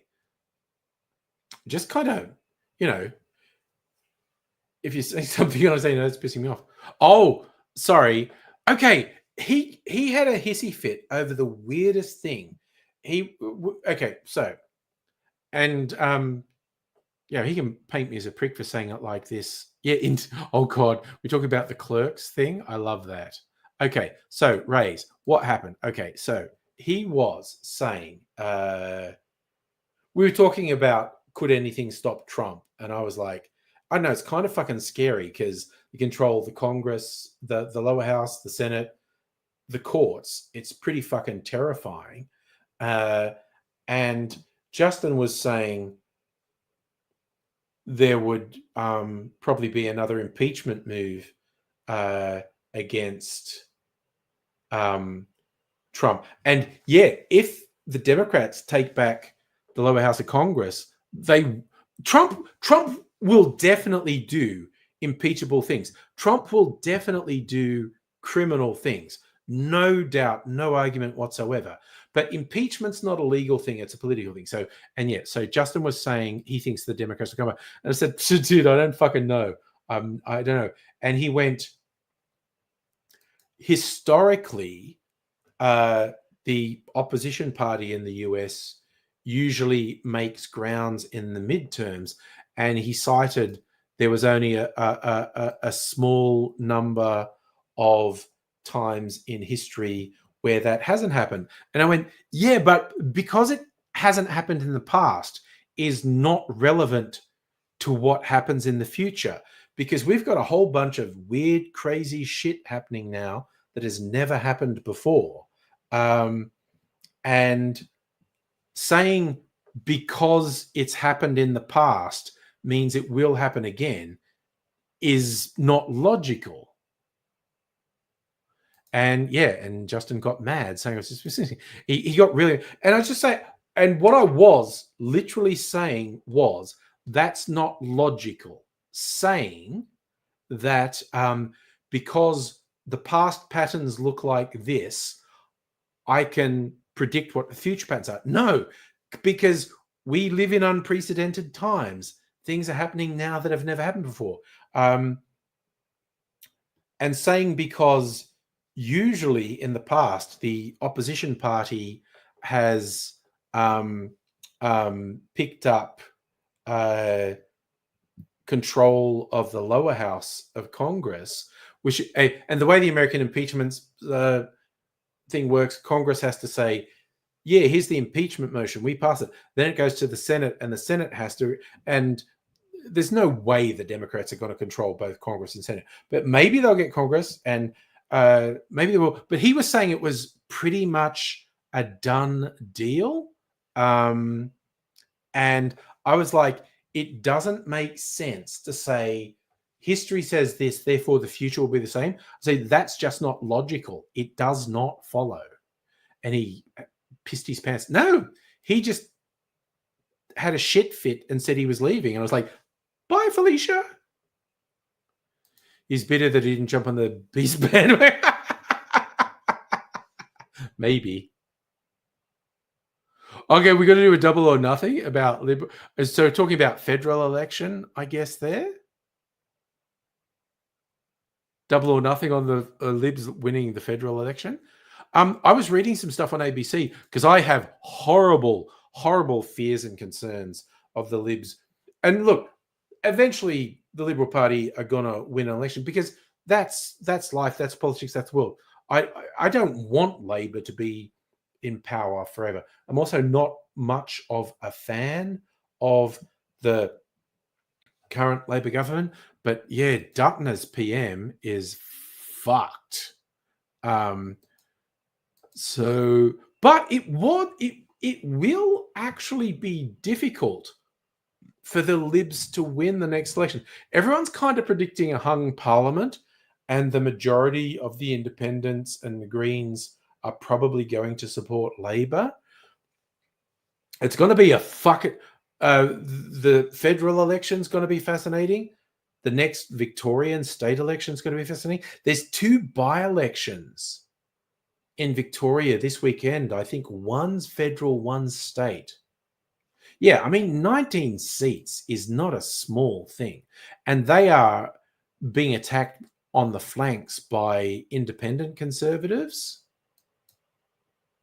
Yeah, I reckon it's Clive Palmer's year, Rukas, and you've hit the nail on the head. It's the year of Clive because that guy is so fucking successful. Possibly the Greens on the left, but also, the Teal independents on the right as well. I find it super humorous that the Liberal Party's trying to say they're not independents, they're dirty green communists. No, they're Liberal Party people. They are dyed-in-the-wool Liberal Party people who are just absolutely appalled at the people who are controlling the Liberal Party at the moment. Again, that's what I say to people who people who think they're progressive. Because the Teals are great. I went, no, the fucking Teals are Liberal Party people. They're just saying, for fuck's sake, can the Liberal Party go back to like Menzies type values and stop pretending climate change is not a thing? Yeah, I think that's our hashtag. That is the hashtag to roll with this year, Rukasan. Hashtag Year of Clive. It looks like a cross between Jim and Eric Cup. Clive Palmer is just fucked in the head. He is. He's not a great person. My controversial take: Clive Palmer, not a great person. Oh God, do you know what I got to do? I want to do it. I want to decant my whiskey from that barrel and taste it, which means I actually need to get a funnel. Okay, we got 10 minutes. I'm going to run out and get a funnel and decant this cheap whiskey that's been in the barrel for 4 months, which is like the equivalent of 2 years in a big barrel.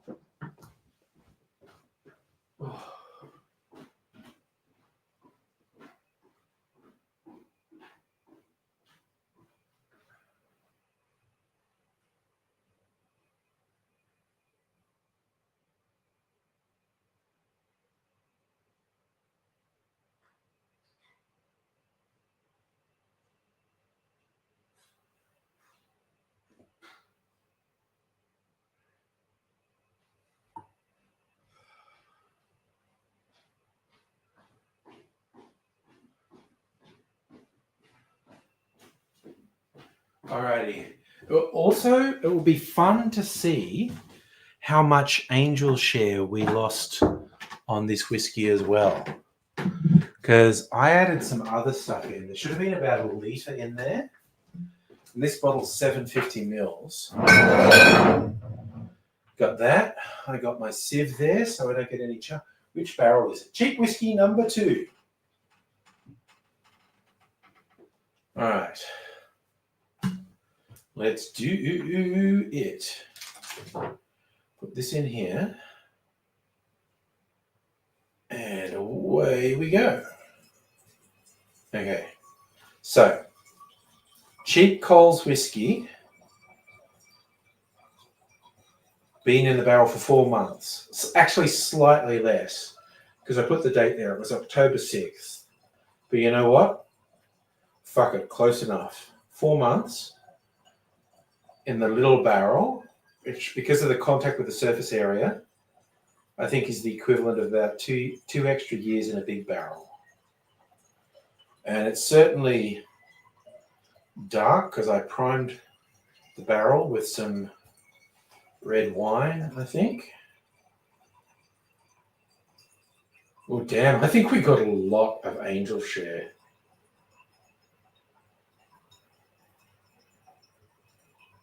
I need to talk to someone who works in the distillery to go like, okay, so when you lose stuff out of the barrel, does that mean the alcohol content goes up or down? Or stays the same? Or who the fuck knows? There we go. It fits in that bottle. Oh yeah, there we go. There's lots of little chips of charcoal in my sieve there. Okay, I've got to put something back in this barrel tomorrow. I'll decide tomorrow what that is. All right, so this is the Unbound Australian Grain Whiskey, aged in French oak and bourbon casks. So Coles just got someone to provide them with a bunch of whiskey or even base spirit that was then just, aged in barrels somewhere. In fact, I think I heard a rumor they got it from Archie Rose. Ugh. Okay. So.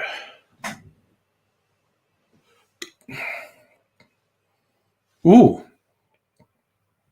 Oh my God, that smells like honey. And raisins, apples. It smells really nice, basically. So this is cheap Coles whiskey, sells for $60 to $70 a bottle. I think I added some other stuff to it, but I aged it in the barrel for 4 months. Yeah, it's like honey, raisins, apples. It actually smells really nice.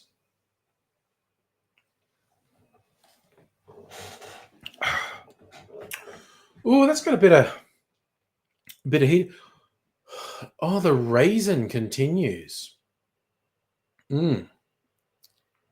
Okay, there's not a lot of subtlety to this, like compared to some of the whiskeys that I really like. God, there's nothing wrong with it though. Definitely a good mixer, good in cocktails, I think.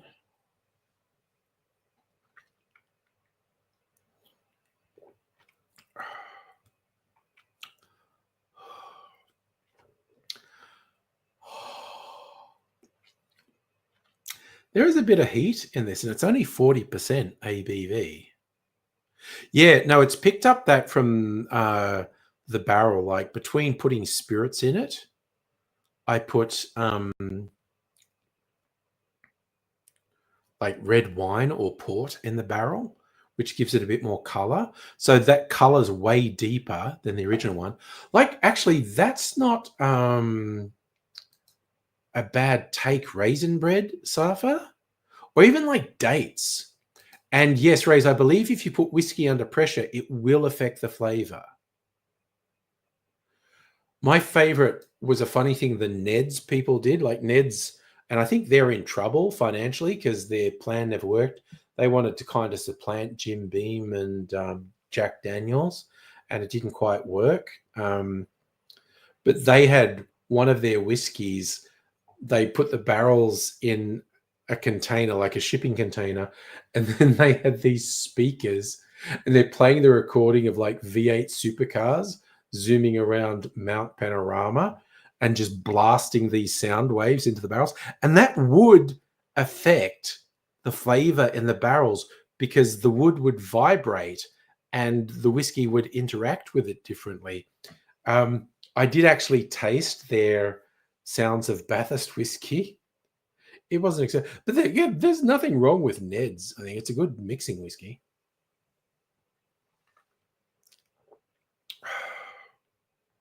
This would make a good old fashioned with my brown sugar syrup because it already kind of tastes like raisins, sticky dates. I don't mind raisin bread safa. Toast it. Actually, toasted raisin bread with butter on it, that fucking kicks ass. So this is kind of like, oh, raisin bread with golden syrup. Okay, that's my take on this.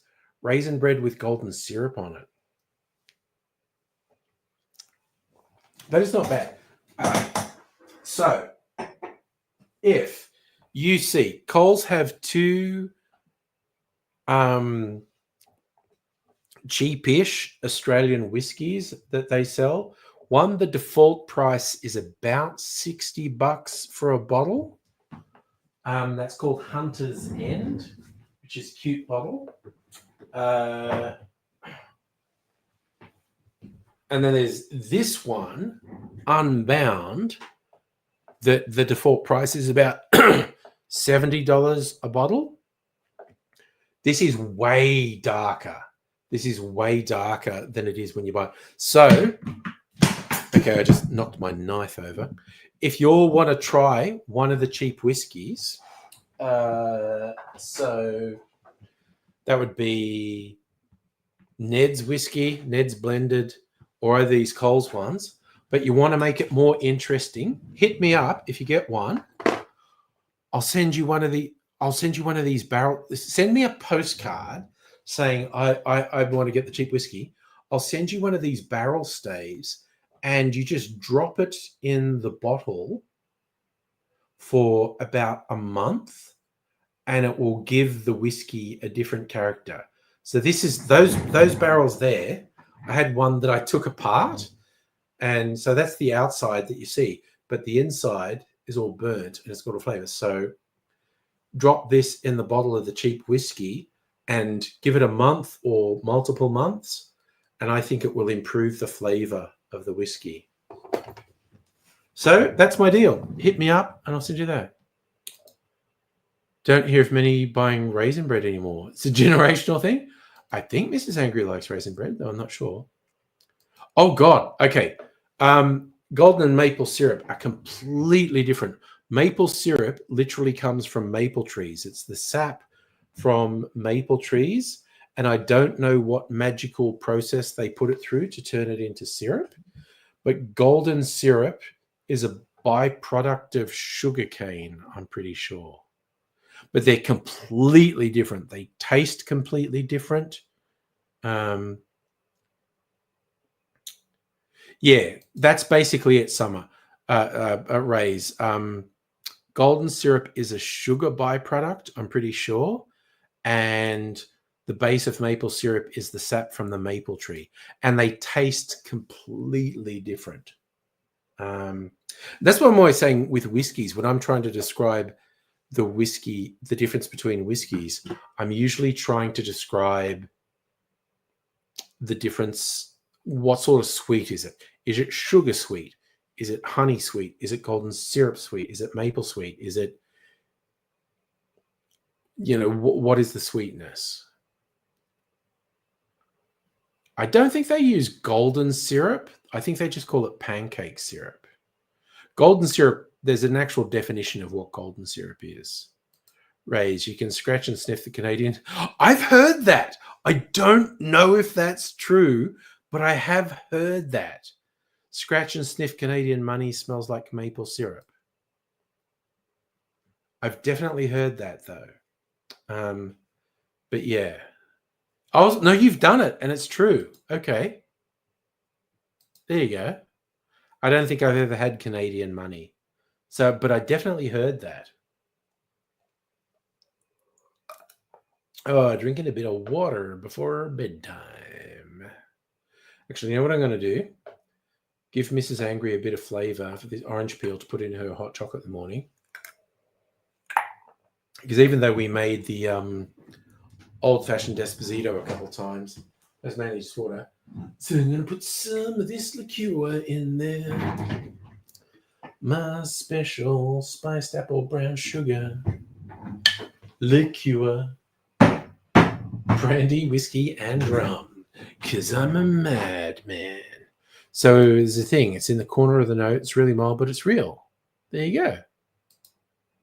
No, I believe you because I had definitely heard that there was a thing you scratch and sniff for maple syrup on the thing. There's a series. It's like a comedy drama because a few years ago there was this thing like Canada literally has a maple syrup reserve, and the pure maple syrup's worth a lot. And someone stole a bunch of it a few years ago, and it was a whole thing. These maple syrup thieves, and there's a series inspired by that, like comedy dramedy, um, called, and it's on Amazon Prime, called The Sticky. I want to watch that. Tomorrow, Mrs. Angry and I are probably going to finish Day of the Jackal, which is on Foxtel / binge. It's pretty fucking good, quite honestly. We started watching another series, which is good, a medical thing, The Pit. I don't know we're going to watch anymore because Mrs. Angry, because she works in the health department, she's like, this is a bit too much like work, which I absolutely get. So if she definitely doesn't want to watch more of The Pit, I'm going to say watch The Sticky because that kind of sounds funny. A comedy drama inspired by real events where people stole stuff like from Canadian maple syrup. And I agree, Safa. The Sticky sounds like a porno. Oh, I really enjoyed Happy. For anyone who hasn't seen it, there's a 2 or 3 season thing that's on Netflix, and it's really weird and fucked up. I enjoyed it. Like if someone watched it and said, I did not like that at all, that was horrible and crass and fucked up, I go, you're right. That was horrible and crass and fucked up. I just happen to enjoy horrible and crass and fucked up. Oh, Ray's retiring? Fuck yeah. Dude, just having 3 weeks off recently, I'm like, yeah, retirement will fucking kick ass. Yeah, and watch everything, man. Yeah. Yeah, because I have too many other demands on my time to watch everything I want to watch. But one day, I feel like it's fun, but a reminder why you get so annoyed with shows spread a movie length story over 10 episodes. Oh, you want to cry? I need 3 weeks off. I hadn't had 3 weeks off in such a long time. I didn't actually watch that much. Oh, you know what I've started watching? Fucking Letterkenny. Because I used to just watch clips on YouTube of Letterkenny problems. Letterkenny is a Canadian comedy series. There's like 11 or 12 seasons of it. I'm in season 3, or I might have reached, because there's only 7 or 8 episodes in a season, half-hour episodes. It's really funny. Letterkenny is non-naturalistic, and it's one of those comedies where the characters keep saying the same things and repeating things. I don't know, Rukusan. What the fuck are we doing? I don't know. You might be able to get Letterkenny on SBS on demand as well, actually. I'm not sure though. But I'd been watching little, like, couple-minute clips of Letterkenny on YouTube for years, and then I just thought, it's on Foxtel Binge. I'm just going to do it. Half-hour episodes when I'm working from home. I'm just going to watch an episode in my lunch break. You finally got Binge. Fucking watch Letterkenny, man. I would love to hear what you think of Letterkenny because it's oh yeah, okay. I think all the episodes are on Foxtel Binge and some of them are on SBS. So yeah, like I said, I was watching it on just little couple-minute clips on YouTube for ages, and then I just went, fuck it, I'm going to watch it. I'm working my way through it. And then I'll probably watch Shawsy afterwards because the same guy who's behind Letterkenny then had another show about a ice hockey player called Shawsy. Ruki-san, binge free trial. I'm either at the end of season 3 or the start of season 4. I actually can't remember. But they're pretty, like I said, pretty short seasons, like 7-8 episodes, 30-minute episodes. But it's non-naturalistic. The characters keep saying and doing the same things over and over. I don't know. It's just weird and quirky and appeals to me. Oh my God. Okay. Mr. In Between is the single greatest Australian TV show ever. Anyone disagrees with me? Give me a competitor. Tell me something that is better than Mr. In Between. A drama with a little bit of comedy. So it maybe is a dramedy about a guy who's a hitman / enforcer. It is the fucking best. Oh no, Ladyship. Hello, by the way. No, it's not a time loop. It's just a convention that the characters repeat things, and they always say the same things, and it's very non-naturalistic. The whole style of it is not naturalistic, so it's definitely not for everything. It's not for everyone. Letterkenny, I really enjoy it. I kind of think if Mrs. Angry sat down and watched it, she wouldn't like it. Yeah, Mr. In Between's a show about Pat, basically. But Mr. In Between is so fucking good. Oh, Pat's been getting his surgery raised, the tummy, and he's been messaging me trying to get me to go and visit him in hospital. And it's like, it's not that easy, dude. I'm working. So when he gets home again, he'll probably join us on the stream and berate me for not visiting him in hospital. And he will be correct to berate me. Farscape's a great show. Farscape's a fucking great show. Definitely. Yeah, no. Pat's getting removed what they call the apron, the big overhanging. They're just cutting off. Like Pat's going to stand next to a big guillotine and they'll stretch a bit out and they're cutting it off. Yeah, well, he keeps... When I was working yesterday, my phone kept going, Pat's trying to do a voice call on fucking Discord with you. And I'm like going, no, I can't do that. I'm at work. No. I think he's doing fine, but I'm looking forward to seeing him again on the stream. Might not be till next week. Okay, he's Pat in public. I'll tell you, he's told me exactly where he is. I will quickly look it up on my messages. Oh God, there's another fucking message from him. Actually, we're just talking about you on the stream. He's at Eastern Health, which is like a fucking hour's drive away from me. So maybe I'm being a little bitch not wanting to go there, but, you know, I've been working and shit.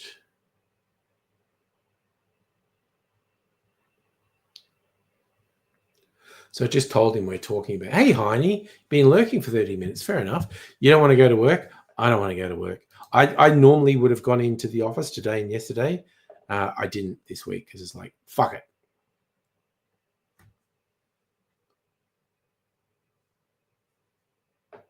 Yeah. I think as early as next week, we might see Pat again. He might be home next week.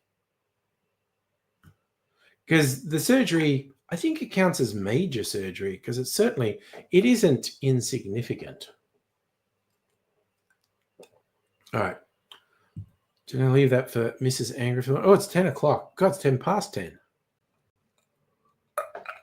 I'll drink a little bit of water as well.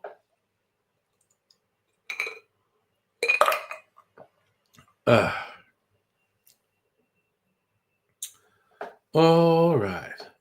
Yeah, it would be interesting because I think Pat without the apron, with this bit of surgery, he's going to be a lot more mobile, which I think will be great for him. Yeah. Eat the cherry. Here we are, the cherry. Only one time. Oh man, these cherries are so fucking yummy. I love them. Oh, so fucking much. Mm.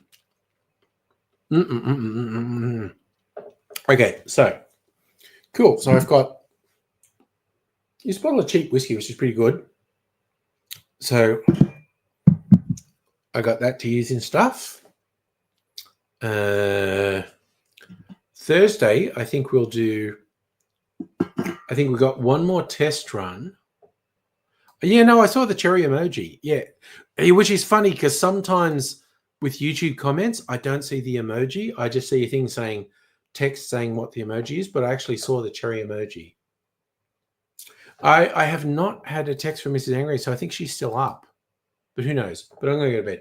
So Thursday night, see you again. I think we'll do the last experiment. Not necessarily the last. I'll do another experiment with the old-fashioned Despacito. And I think that's going to be with Angostura and chocolate mole bitters. And I think that will be it. And I think we'll be good. And if that's it, then I don't think I'll be in a fit state to do the video on Thursday night. So I'll maybe do the video for it on Friday night. But we'll see. We'll see. It's a whole weird, mysterious world where anything can happen. But what we can say for sure is it's sleepy bobos now. So as always, it's been awesome hanging out with you all. And if you're around on Thursday, Friday, even Saturday, God, 4 days in a row, because it's not date night on Saturday. So I'm notwithstanding something could happen, but I'm probably doing streams on Thursday and Friday and Saturday and Sunday. Probably. Yeah, no, we went a bit over. Oh, no, I also just realized I'll probably watch some stuff. I am having some dinner with the offspring tomorrow night. That's the plan. Get some stuff from Eto Pasta because they've got specials. Yeah, no Sunday because I was in the fuck. Oh, I didn't even tell the stories. Oh, shit. Remind me on Thursday, maybe. I've got to tell the stories about being in a hospital emergency room for 8 fucking hours because I got stories, bro. I got stories. So maybe Thursday, if I remember, or if you'll remind me, I got to tell you stories about being in the hospital emergency ward for 8 fucking hours. Oh my God. Oh my God, that was a whole thing. Anyway, I am going to go to bed now. But I'll see you another time. But bye for now.